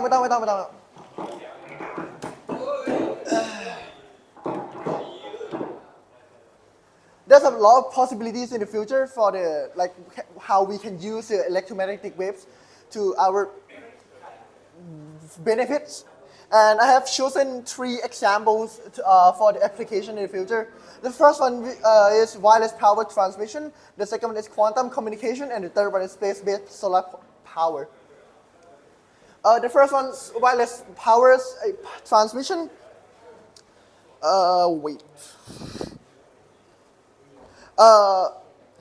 Developments in electromagnetic wave technology could lead to more efficient wireless power transmission systems, which could eliminate the need for traditional power cables. And it's a really big jump for the technology. And as you can see here, it's the first one, resonant inductive coupling. You might have no idea what that is, so I'm going to explain right now. This technology uses electromagnetic waves, electromagnetic fields to transfer energy between coils of wire tuned to the same frequency by optimizing the resonance between the transmitting and receiving cells, receiving coins. The second, microwave power transmission. This is another promised method. It involves converting electrical power into microwaves, then transmitting these waves into a receiver where they are converted back into electrical power. And the third one, radioactive wireless power transmission. This is really advanced, and X-ray array technologies allow for the focused transmission of energy beams to specific receivers. This approach could be applied to provide power to remote or off-grid location. The second one, quantum communication. This is super cool. The quantum communication relies on the properties of quantum entanglements and superposition to create secure communication channels. So you can have like a password for each channel on your, like phone or something, when you communicate with each other. Electromagnetic waves can be harnessed for quantum key distribution, enabling ultra-secure communication. The first one is quantum entanglement for secure key distribution. This thing utilizes the phenomenon of quantum entanglement, where 2 or more particles becomes correlated in such a way that the state of one particle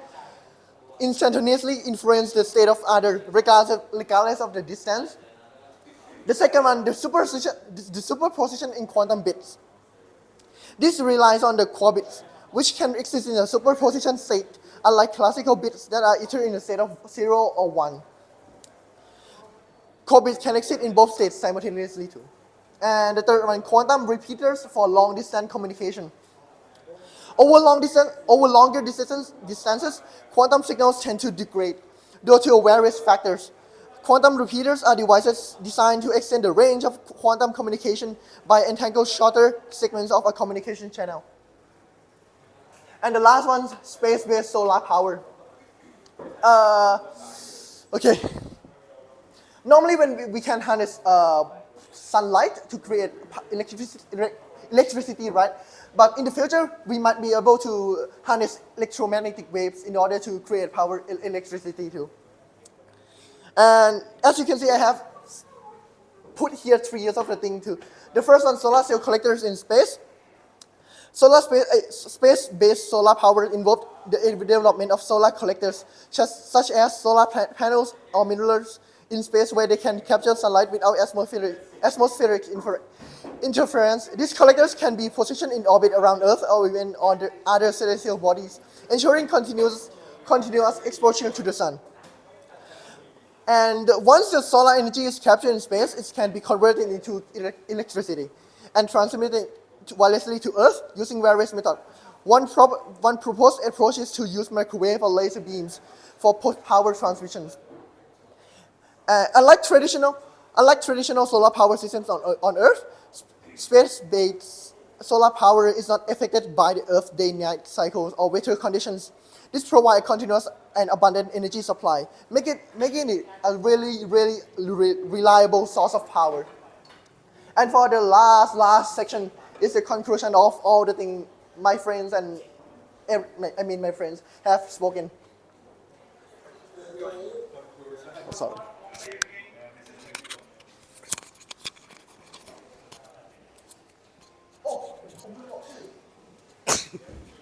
พูดไปกับติดไงวะติดไงวะ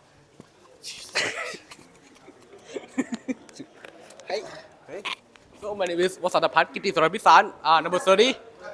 Okay. My name is Wasanapat Kiti Surabisan, number 30. So we arrive at the conclusion of this presentation. So this explores the electromagnetic spectrum, revealing the various applications of electromagnetic waves, and also the visible light is highlighted for its role in illuminating our world, preserving colors and powering solar panels.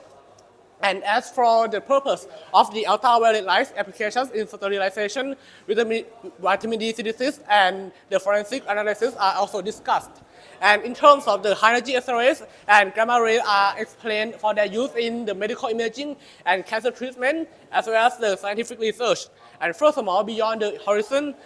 futuristic images showcase potential applications like wireless energy transmission and also the space communication. And the imaging technologies, including terahertz radiation, metamaterials, and the quantum communication, present breakthroughs. And for the last sector, which is the future for space, envision the role of EM waves in the personalized medicine, sustainable energy, and the interstellar communication. So, this is the end of our presentation. So, thank you for your attention.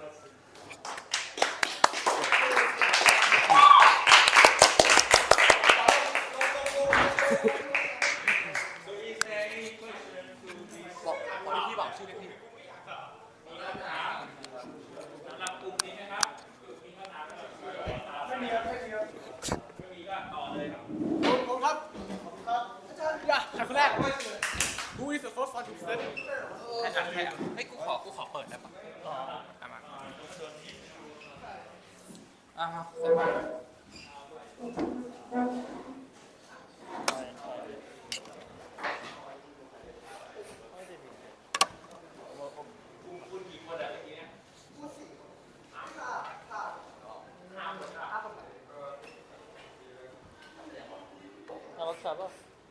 ไม่ต้องใช้หรอกวันนี้ห้องมันเงียบแล้ว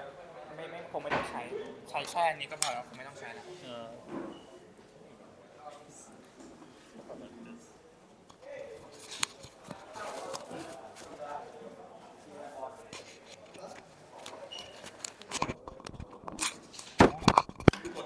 ี่ครับที่ง้างอยู่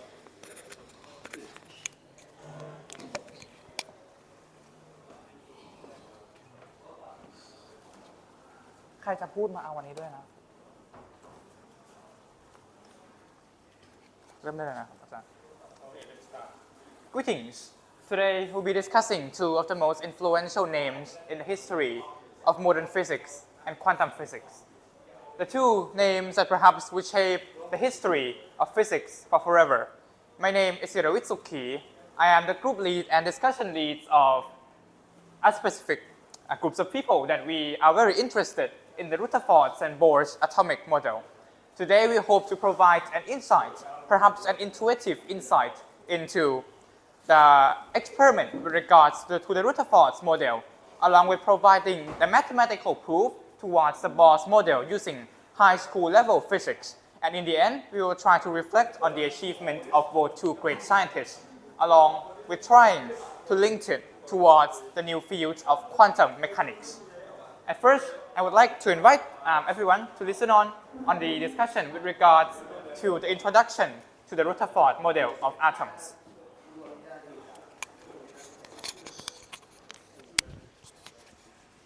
Hang on. Gotta put this as the microphone here. อ้าวกูถือเนี่ยแหละ So first an introduction onto an introduction. Chapter 1. Ever wonder how the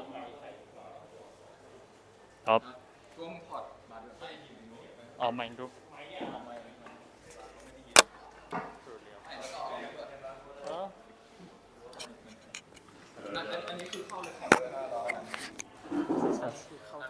นี่คือเข้า Hello. Okay. Ever wonder how we got to this model of the atomic model here? Well, it all started with a boatman in a Christmas party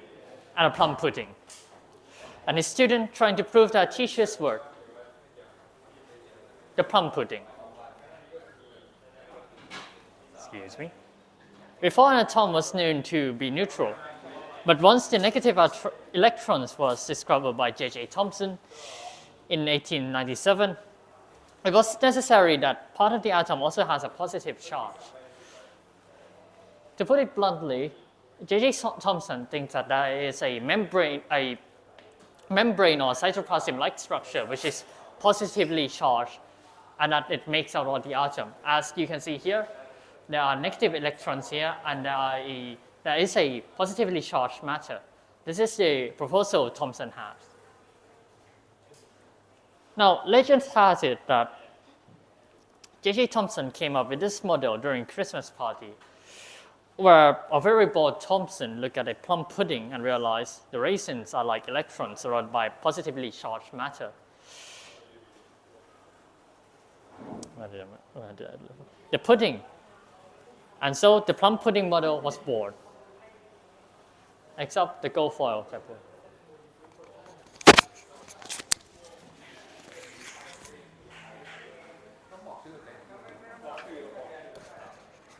ถ้าพูดดังไม่ต้องใช้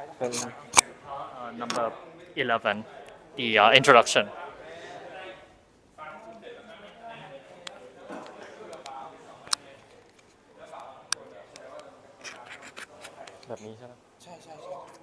Okay, next I would like to talk about the Goldfry experiment. So let's see what this is about. Wait, let's start off with telling you that Thomson has two excellent students who will make a breakthrough in the discovery of the new model of the electron. First, also a future Nobel Prize receiver in physics. yes, so first is Ernest Rutherford, who we will be talking about in the next slide. And we also have another student who will be revealed in the later part of the presentation.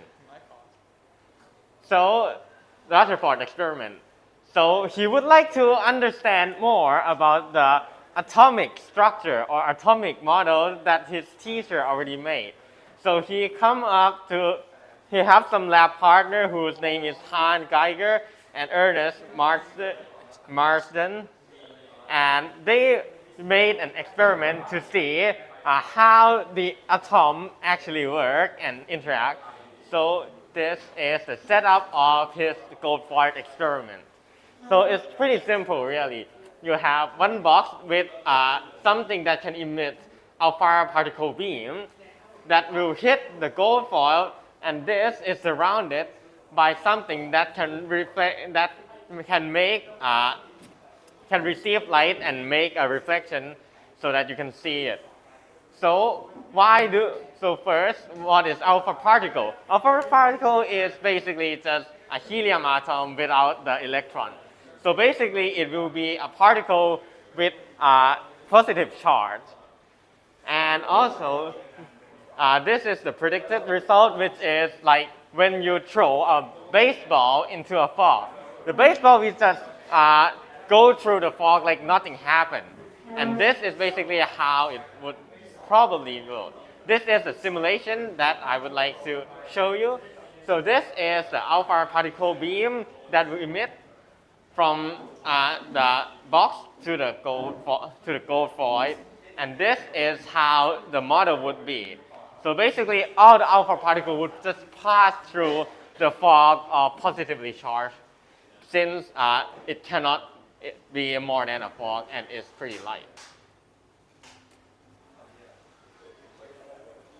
And next, I would like to hand this over.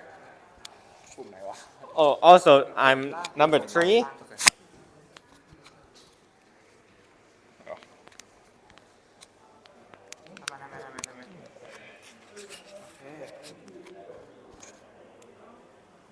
Okay, so now let's talk about the Rutherford model itself. And so to follow up from the experiment earlier, here here are the results, and we have a simulation to show this. So, as opposed to the plum pudding model, where the protons just went straight through, and the expected result would be like the glow would be right behind the gold foil only. But here we see a different result. The alpha particles do not go straight through. Some of them actually interact with what is unknown at the time, the nucleus. Yeah. So they interact with the nucleus at the time, which would deflect and scatter the alpha particles to make the glow all over the place. But even though most of them still do land and go straight through the gold foil. Okay. Next. And so because of that, our Ernest Rutherford had to conclude that the plum pudding model was false. So, and he had to come up with another model that could explain the scattering that he saw in the experiments earlier. And so he came up with this, the planetary model, which was modeled it's called the planetary model because it's kind of similar to the planets orbiting the sun, with the sun being the nucleus in the middle and the electrons orbiting around it like planets. And so here, when he was doing the calculations on how large the nucleus would be, he discovered that it had to necessarily be at least about 100,000 times smaller than the atom itself. And that also means that 99.9999996% of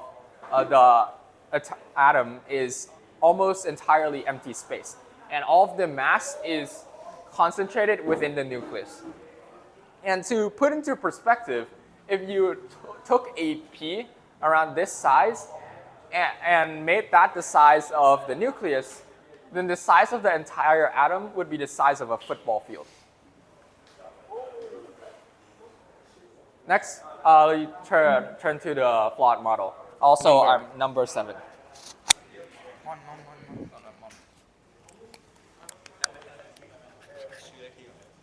Okay.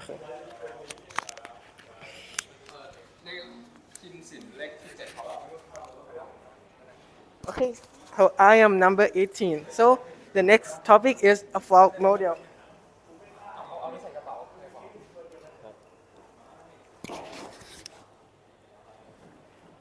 So the question is, what are the electrons doing? So the Rutherford model used the classical physics, not the quantum mechanics. So this contradicts to the nature of the stable matter. So which means that the electron orbiting model doesn't work. The Rutherford atomic model failed to explain the stability of electrons in the circular path. He stated that electron would revolve around the nucleus in circular path, but in this motion, the particles will undergo acceleration and create the energy radiation. According to the classical electromagnetic theory, orbiting electrons should continuously emit radiation. Radiation lose energy and spiral into the nucleus. It could even spiral into the nucleus within less than a trillionth of a second. And this would collapse the atom. So this contradicts to the nature of atom's stable structure. So to What does that mean? electron. It's a mistake. I recognize it already. And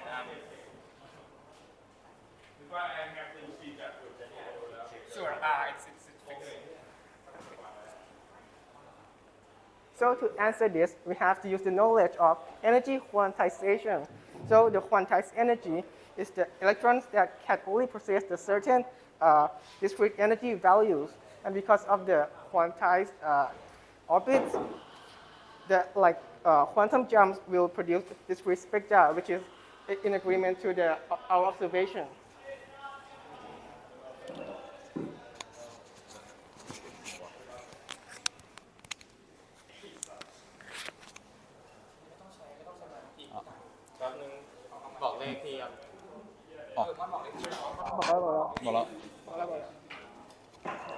Okay. I am T. Kiti Orpat, number 13. Okay, so next we continue to Thompson's other student, who is Niels Bohr. So Bohr, born in 1885, wanted to work on atomic structures in physics.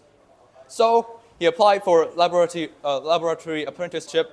with Sir J.J. Thomson. However, he disagreed with his idea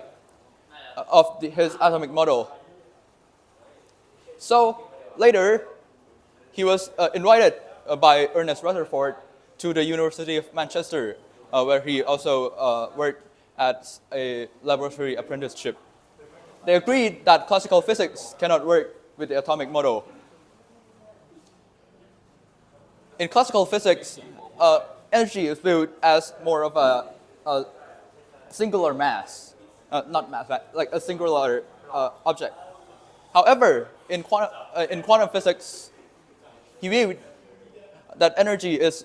separated into little segments, similar to how we view photons in light, as singular particles that deliver energy separately. In order for atoms to be stable, there must exist a stable configuration of electrons orbiting the nucleus. That is what he viewed. He thought that the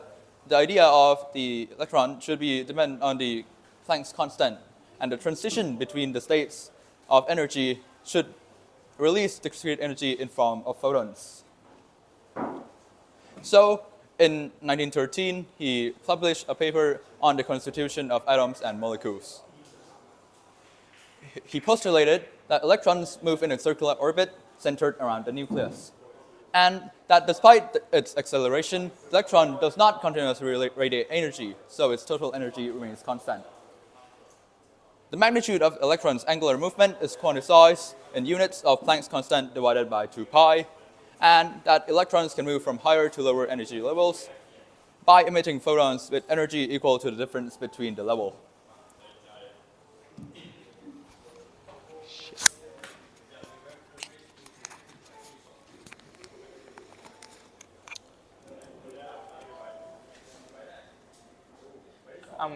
Greetings again. I am Siravit Sukhi, 604 number 5. I hope to continue on the discussion with regards to Bohr's model of Bohr's atomic model in a hope to provide certain mathematical proofs towards the model, making it more intuitive for us to understand using high school physics. This is an image which objects on the Bohr's atomic model. What we can see from this image is one of Bohr's postulate, which is the quantizations of energy level. You can see that electron orbits in a unique orbits, and we call that the quantizations of their energy levels. And from one of Bohr's postulates, we can make a mathematical summarizations, not summarizations, a mathematical guess with regards to one of his postulates that the angular momentum of an electron is equal somewhat to the to the number of orbits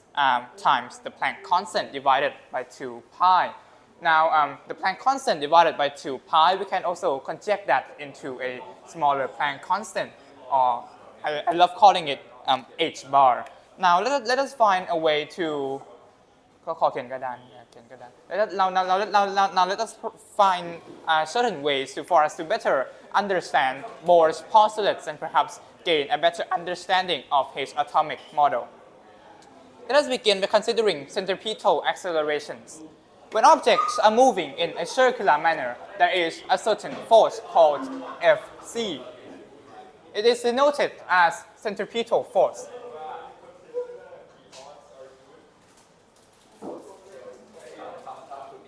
It is common for us to note that the centripetal force equals mass times acceleration, with the centripetal acceleration being the linear, the tangential speed squared divided by the radius. When we are considering looking at an atoms from a classical physics perspective,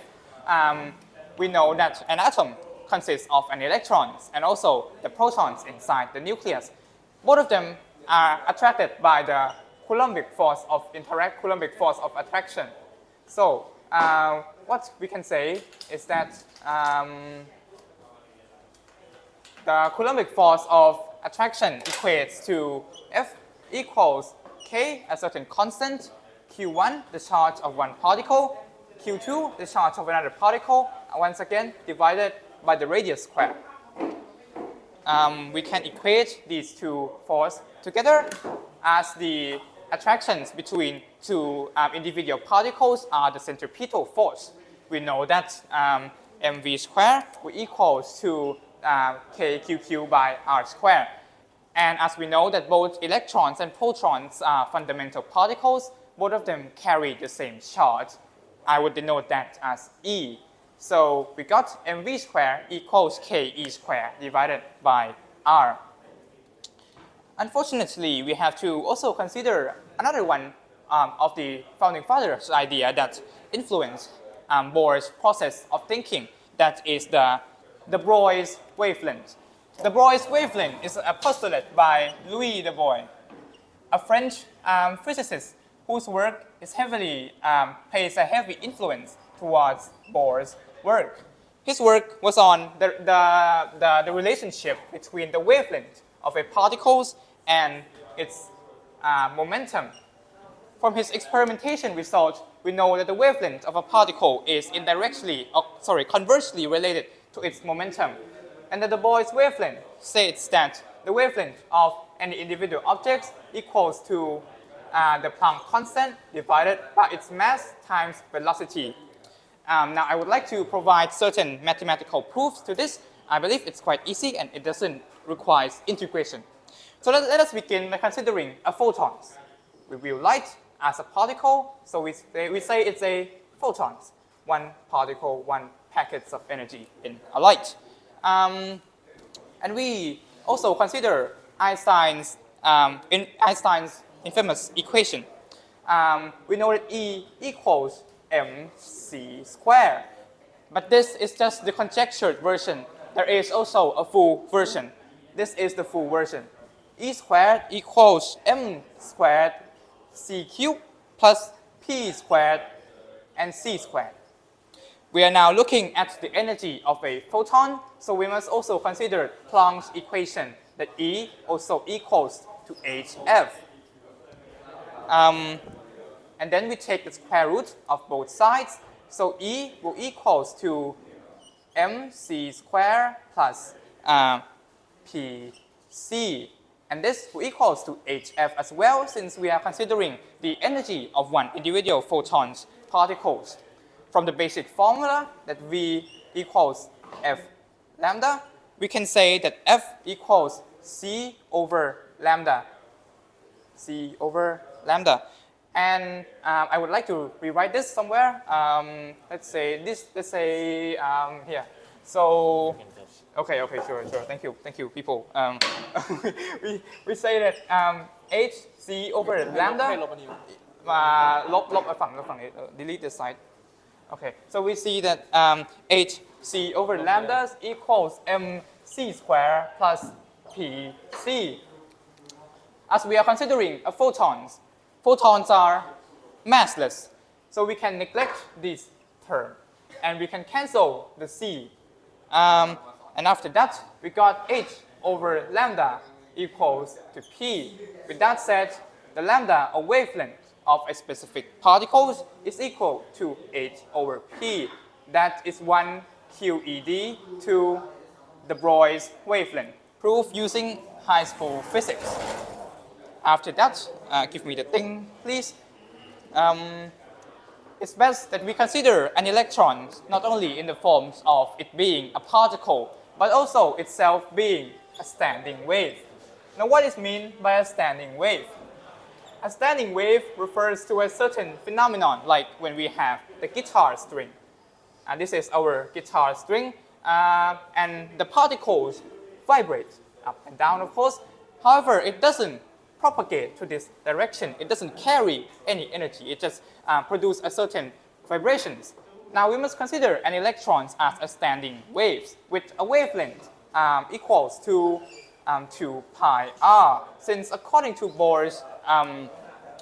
postulate, we have to say that the wavelength of an electron is in a circular orbit, so it equals to the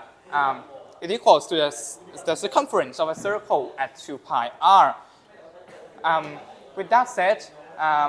we can say that the circumference of a circle is equals to the circumference 2 pi r equals to n lambda, and as we prove using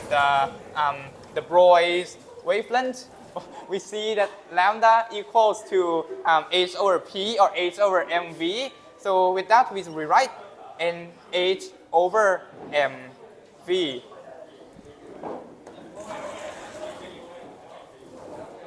We do some. My calc. I cannot see why we get the square root like this. Why do we get the square root of this one as this result? ทำไม when we take the square root, okay, I believe that I cannot see why we arrive at this solution. Sure. It is with regards to the it's a certain estimations, which this iterations is also another one of the iterations of Einstein's equation as well. So if you multiply mc squared plus pc twice, we cannot get this result. Sure. I think it may be due to certain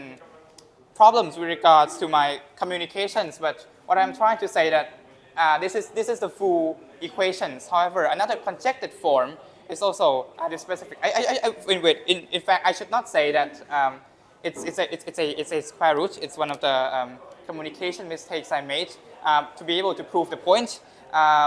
But yeah, the equations the equations E does equals to mc squared plus pc.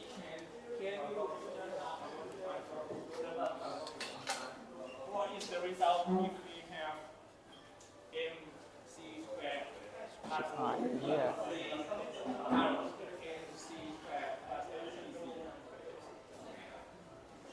do we get this one?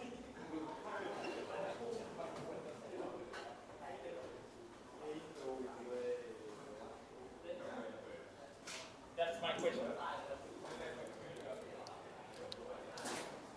If we take the direct result of algebra, we can say that it equals to this term and plus mc square pc plus mc square pc. That's 2 mc square pc. However, similar to both of them, these terms are, well, it is somewhat neglected in our proof because the mass of photon is 0. So this part is 0 and this part is 0. It may be due to my communication problems that I forgot to write this term. That I apologize. That's an approximation, yes. All right, I apologize for my communication issues. I'm not used to doing maths on a large scale like this. However, it's best we continue on our proofs. So we know that MVR with a little bit of algebraic manipulations equals to NH divided by 2 pi, or N and the conjectured form of the Planck's constant. With that, we have successfully proved one of Bohr's postulates, that energy levels are quantized. Very fun. However, as a scientist, me and Bohr, we will not end there. We will continue. So, coming back to our equations with regards to the centripetal force, we know that mv squared equals ke squared divided by r, and v equals nh over mr. Now we do some direct substitution work. We substitute v as nh over mr, and we come to a very important equation, which is the radius of the hydrogen atoms. Bohr decided to use this formula to predict the so-called Bohr radius, which is the smallest radius that an electron can exist in the orbit, with it being stabilized. Moreover, we can also use this formula to be able to predict the radius of the hydrogen atoms as well. Now, according to Bohr, we substitute when n equals 1, n equals 2, and n equals 3, and we get the size, the full size of the hydrogen atoms. Now how is that useful to the development of modern physics? What's interesting is that before Bohr's time, the scientist Johann Balmer did an experiment, and he found out the Balmer series. His work was able to demonstrate on a full scale with regards to an equation that can explain the visible light spectrum that is emitted from hydrogen. However, he has no formal explanation as to why it happens. With our knowledge with regards to Bohr's atomic radius, we can we can directly calculate, and then the result of such calculation is equal to those of the experimental results from Johann Balmer. Now let's take a look at this in a more detail. The emission spectrum is one that is postulated according to Bohr's theory, and the absorption spectrum is one that is documented from Johann Balmer's work. You can see the direct correlation between those two, signaling the fact that the Bohr's model is able to fully explain the phenomenon with regards to the spectroscopy of hydrogen atoms. The Bohr's model also ignited a new field of study, which is called called spectrochemistry, in which the periodic table can also not only be classified using symbols and elemental numbers, but also using a specific spectrum of light that is emitted by each of the elements. Now we come to the ending of our presentations. It's not done, people, keep calm. Now we come to nearing the ending of our presentations, and we will reflect on what we have learned today, along with the possible implications for the future of Bohr's model. In 1913, Bohr himself writes a letter to Ernst Rutherford with regards to his postulations on the Bohr's model. He also attached at the back of his letter the paper he published at the very same year. Now Rutherford, with him being a scientist, he also agrees to a lot of Bohr's postulation, but he marks one very important question: the questions of cause and effect. Rutherford questions that does the electrons, when it moves from a higher energy shell towards a lower energy shell, does it somehow needs to know beforehand the energy of its final destination to be able to emit the right radiation for us to see it as the visible light? the postulation is saying, Rutherford is questioning Bohr's in the fact of cause and effect. Basically, he was trying to say that does cause and effect also occur in the quantum world? In the macro world, we know that if I punch T, if I punch T, I would get punished and T will fall down according to Newtonian physics. But does that happen in the micro universe? Does that happen in the quantum realm? Basically, Rutherford is asking questions to Bohr. If you are trying to view it using the new paradigms of modern physics, does cause and effect still apply to the world of modern physics? Such questions will linger on for 30 years, but it is the questions that ignite the flames of two of the best scientists of our time, Paul Dirac and Erwin Schrödinger. It is like the passing of the torch that fully ignites our understanding of one of the greatest theorems in the history of modern science, quantum mechanics. I would like to end today's presentations with a quote from Niels Bohr. I have been studying Bohr quite hard these past few weeks because, well, I am also passionate with him, and as you can see from me trying to do physics as well, I really like Bohr as a person, not only as his theory, but also as a person. So I would like to quote him at the end of our presentations. I terribly apologize for my terrible Latin, but contraria sunt complementa. The opposites are complementary. I thank you for your presentations, and whatever good these presentations bring to all of you, I hope to dedicate all of it to the scientists who stand proudly on the shoulders of giants and those who look at the solutions into the quantum world amidst the great uncertainty in positions and momentum. Thank you for your time.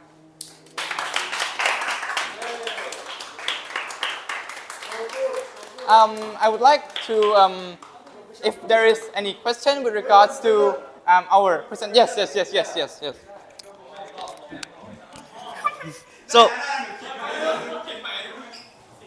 So can you elaborate more on quantum biology? Yeah. Quantum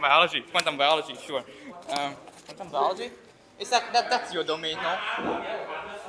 I'll do it. So thank you for a very thoughtful questions. Of course, the study of quantum mechanics, to elaborate it further, is just this idea of studying a very small scale of physics, which is the understanding of the universe. And quantum mechanics also applies to quantum biology as well. We have learned about photosynthesis. You have learned about photosynthesis, right? Yeah. So what happens during photosynthesis? During what? Photosynthesis. Sugar, light, carbon dioxide, equal sugar and water. Sure, that is one way of interpreting photosynthesis. But if we look at photosynthesis from the quantum mechanics perspective, and we see light as an individual particles, we can finally explain why electrons move during photosynthesis and why it also generates some form of energy based on such movement. Another way of viewing quantum biology is birds and pigeons. We know that birds use the magnetic fields, right, to navigate. And the magnetic field navigation is possible because of one type of protein that birds have in their eye, which is also in your eye as well, real. It is called cryptochrome. Let me write that down. Cryptochrome. Cryptochrome. And these specific molecules would react quite, these specific proteins would react quite intensively to incoming photons and release a specific amount of energy after such emissions, which provide birds with the cognitive maps of how the magnetic fields of the world operates and inform them of how we can navigate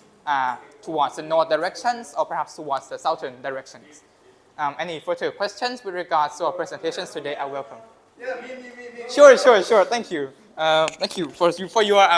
thoughtful understanding of our interpretation. Can you tell me more about how quantum mechanics can be used in real life? I would like to pass this over to Okay. my friend and Jack will explain more about quantum Sure. computing. Yeah, quantum computing. So quantum computing is this a buzzword that's been going around the media a lot lately. And quantum computing rather isn't really a replacement for modern computing, but rather a different way to view it. Because when you use quantum mechanics in computers, it allows you to calculate maths much faster, but it won't allow you to play games that much faster, for example. And it works by, instead of using the 2-bit light switches that where electricity is present in maybe a bit, and it's either on or off. In quantum computing, we use qubits instead, where electricity can be on or off at the same time with different percentages or different probabilities of the bit being on or off. And combine this with a lot of other bits allows you to store much more memory in one moment than with 2 bits. Yes. All right. That's it. And yeah, calculations faster. All right. Thank you for very thoughtful questions from Mr. Roypon. Once again, I conclude these presentations with the dedications of today's presentations to the scientists of the 21st century, especially to physicists who make this subject hard, beautiful, and exquisite, to say the least. Now I am late to a girl's appointment. Thank you for your time, and thank you for your consideration.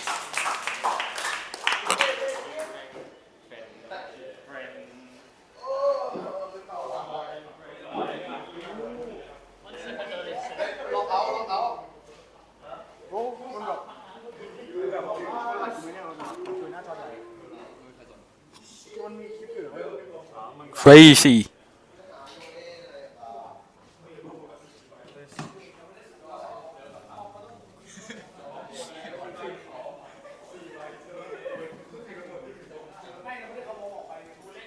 Bro, seriously talk too much.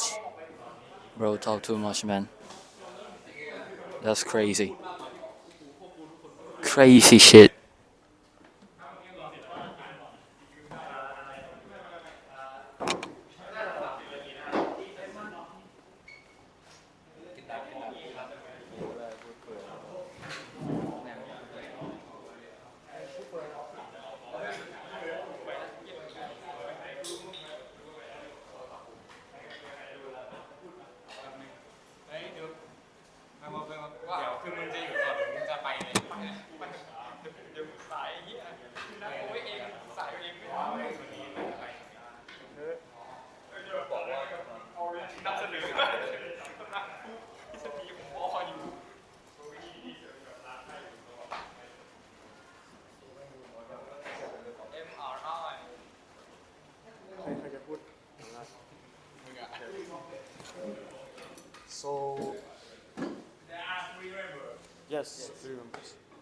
So, good afternoon, everyone. Today,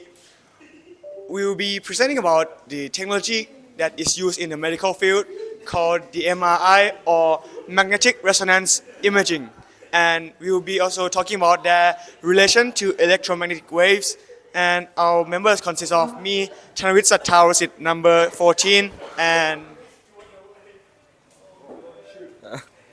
Kon Kintong, number 20.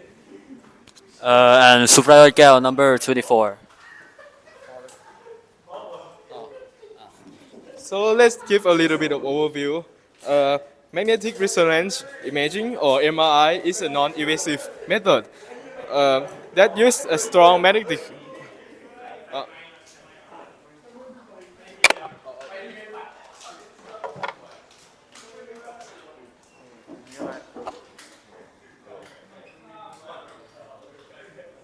ฮัลโหลได้ปะออกลำโพงไงออกคุยได้ยินต่อเปล่าเลย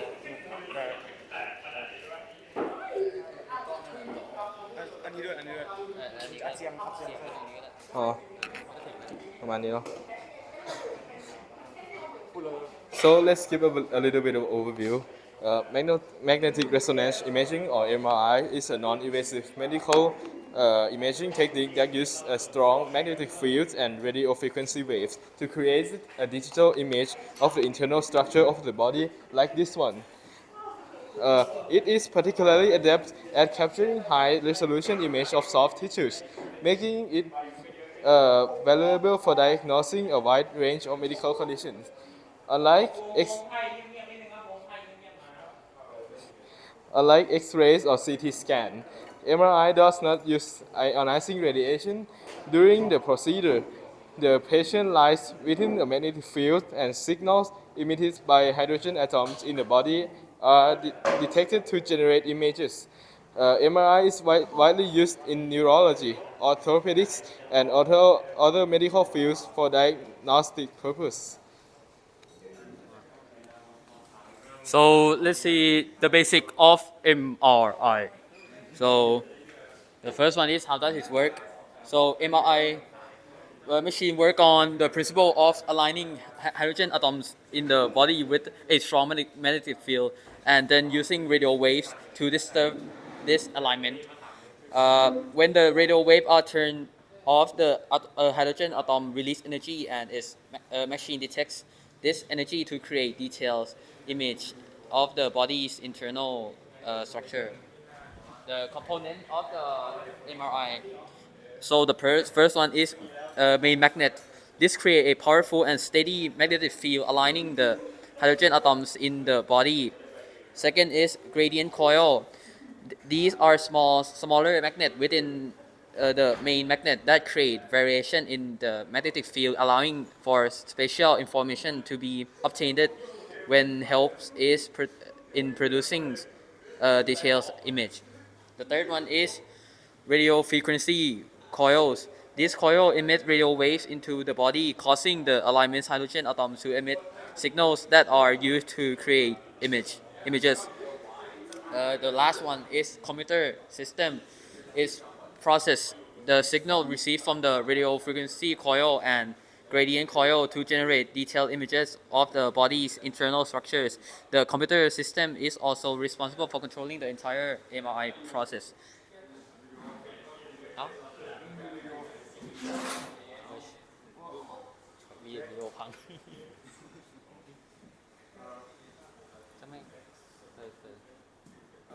So here is a video.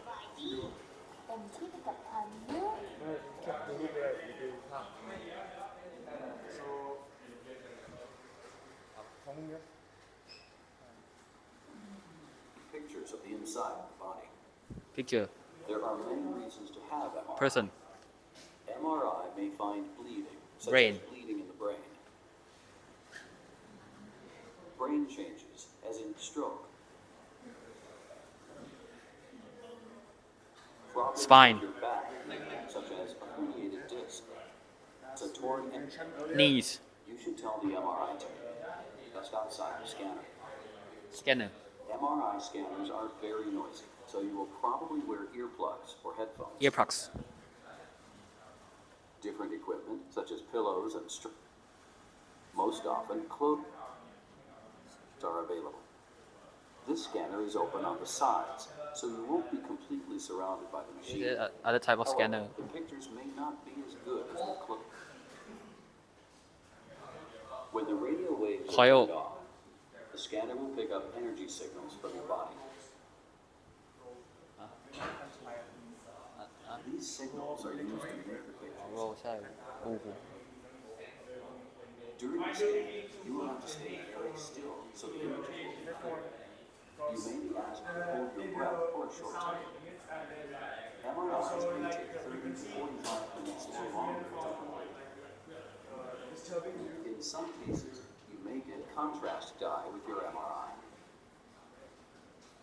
The dye helps make clearer pictures. I think that's enough for the video. So, back to the presentation. So the next is role of electromagnetic wave in MRI. So the first is magnetic field in MRI. MRI machine use superconducting magnets to create strong uniform magnetic field that align hydrogen atoms in the body. These aligned atoms produce signal used to generate detailed images of tissue during the scan. The second is interaction of EM wave, electromagnetic wave, and bodies. Radio frequency coil in MRI machine emit controlled electromagnetic wave into the body. These waves interact differently with various body tissue due to their composition and structure. As a result, the hydrogen atom in this tissue respond uniquely to the waves. The coil receives the signal emitted by these atoms as they return to their alignment state after being disrupted by the wave. The difference in how tissue respond and emit these signals are captured and processed to create detailed images of the body internal structure during an MRI scan. The last one, the third one, is radio frequency pulses and their role in signal detection. So, short bursts of radio frequency pulses briefly disrupt hydrogen atom alignment in the body, causing them to emit signal when they return to alignment state. Varying these pulses alter how different tissue respond, creating constant contrast in MRI images by highlighting different in tissue composite condition. Okay. So the next one is benefit and requirement of the So the benefits of the MRI. So nowadays, technology in the medical field has advanced forward and offers many options for the medical care. So let's explore the strengths and weaknesses of three powerful tools used for the scanning, such as like the X-rays, the CT scan, and MRI. Starting with the X-ray. The X-ray is a high energy electromagnetic radiation that penetrates the body to produce an image. So the advantage is that it is fast, low cost, and it is excellent for bones and fractures. It is also portable. The reason why it is excellent for bones and fractures is because it emits like the radiation from the electromagnetic wave, and the bones is denser, and then when the radiation goes through your body, the bone is not affected, and the scans you see here are the negative images produced from the scans. However, the disadvantage of this X-rays is that it is limited to soft tissues visibility because it shows only two-dimensional, and it also exposes you to ionizing radiation, and it is not ideal for complex structures because it's only in two-dimensional. Now next to the CT scan. CT scans or computed tomography fires a number of X-ray scans from different angles. So it gives you an X-ray scan in different angles to produce a three-dimensional cross-sectional image of the bones, blood vessels, and soft tissues. The advantage is that it produces a detailed 3D image of the bones, soft tissues, blood vessels. It is helpful for injuries and internal building, and it also gives a fast scan time as well. However, the disadvantage is that it gives off a more higher radiation dose than X-rays because it's used in many angles, and it is less effective for certain soft tissues, and it is more expensive than X-rays. Now for the MRI is a non-invasive imaging technique that uses strong magnetic fields to produce images, and the clear advantage over the two X-rays and CT scan is that it does not produce any ionizing radiation, and is perfect for soft tissue details and excellent for muscles, ligaments, tendons, and brain. It is helpful also for diagnosing cancers and tumors. However, the disadvantage MRI have is that it takes longer to scan, ranging from 15 to 90 minutes, and patients with claustrophobic need to stay in a round tube like this all the whole time to prevent any movements, and if there's any movement, it will create a blur on the scan. And the scan is also affected if patients have metal implants because the magnetic fields can attract the metal and can heat up the metal and can cause harm to the patient. And it is also more expensive as well. So ultimately, the best imaging technique that a test for you depends on your specific needs and medical history, and the doctor will consider these factors and such as like the condition, the urgency, and radiation exposure and cost, and to choose the most appropriate option for you. Now, for the application and future potential, as mentioned, the MRI is perfect for the brain, spinal cord, and nerves, as well as muscle, ligaments, and tendons, because it can be seen with MRI much more clearly than X-rays and CT scans. For this reason, MRI is often used for injuries in the knees and the shoulders, and you can see it using in the sports field where athletes who are injured use this to see more deeply into the injuries and what causes them, and like how to heal even better than other techniques. So in the brain, the MRI can differentiate between the white and gray matter, so it can also be used to diagnose aneurysm and tumors. And because it does not use X-rays and other radiation, it is the modality of choice when frequent imaging is required for diagnosis or therapy. And where the brain, where if you're exposed to a lot of radiation, it can cause harm for you. So another specialized kind of MRI is the fMRI, or functional magnetic resonance imaging. This is used to observe the brain structures and determine which areas of the brain activate, meaning consume more oxygen during various cognitive tasks, and it is used to advance the understanding of brain organization and offers doctors potentially new standards for assessing neurological status and neurosurgical risk. Now, for the future potential of the MRI, the medical field is advancing and rapidly evolving, and there are many more potentials for the MRI. First of all, the scan time in the future, as mentioned previously, the scan time right now is 15 to 90 minutes depending on each cases. So in the future, this would decrease, and it would help with patients that have claustrophobia, for example. It will help lessen the time, and it would improve the process all around. Next, it would give higher resolution image. The image will be even more clearer, and it will improve even more in the future. Third is that it will provide more accessibility in the future, and with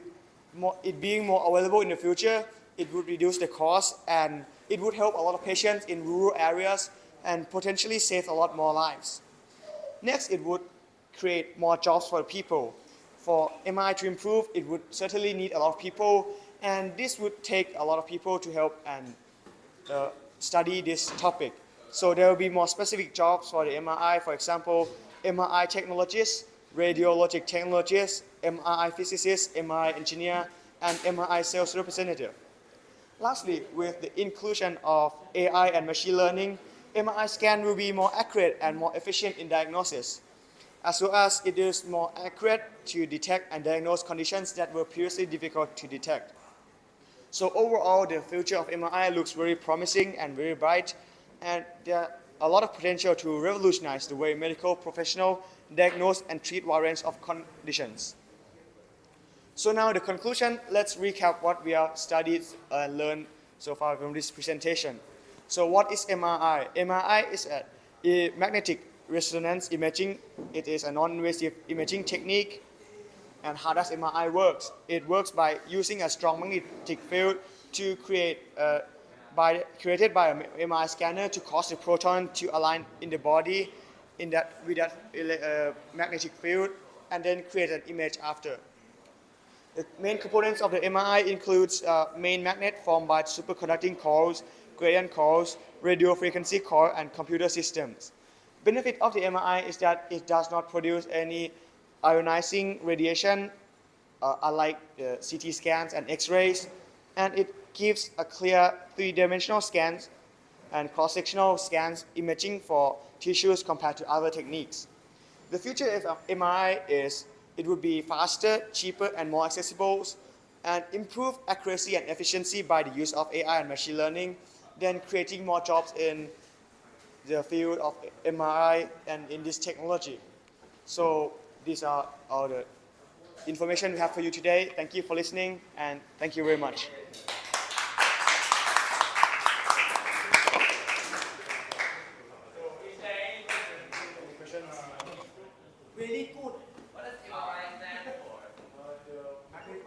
resonance imaging.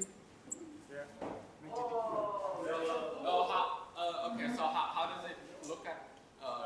the body tissue again? So it uses like magnetic. It uses like a magnetic field that you start, like it's here, right? Right. Huh? How does it work? How does it work? Oh, how does it work? Hold on just a minute. It's worked by just aligning the hydrogen atom in the body with a strong magnetic field. Yeah. Crazy. Any more questions? Okay. Thank you very much.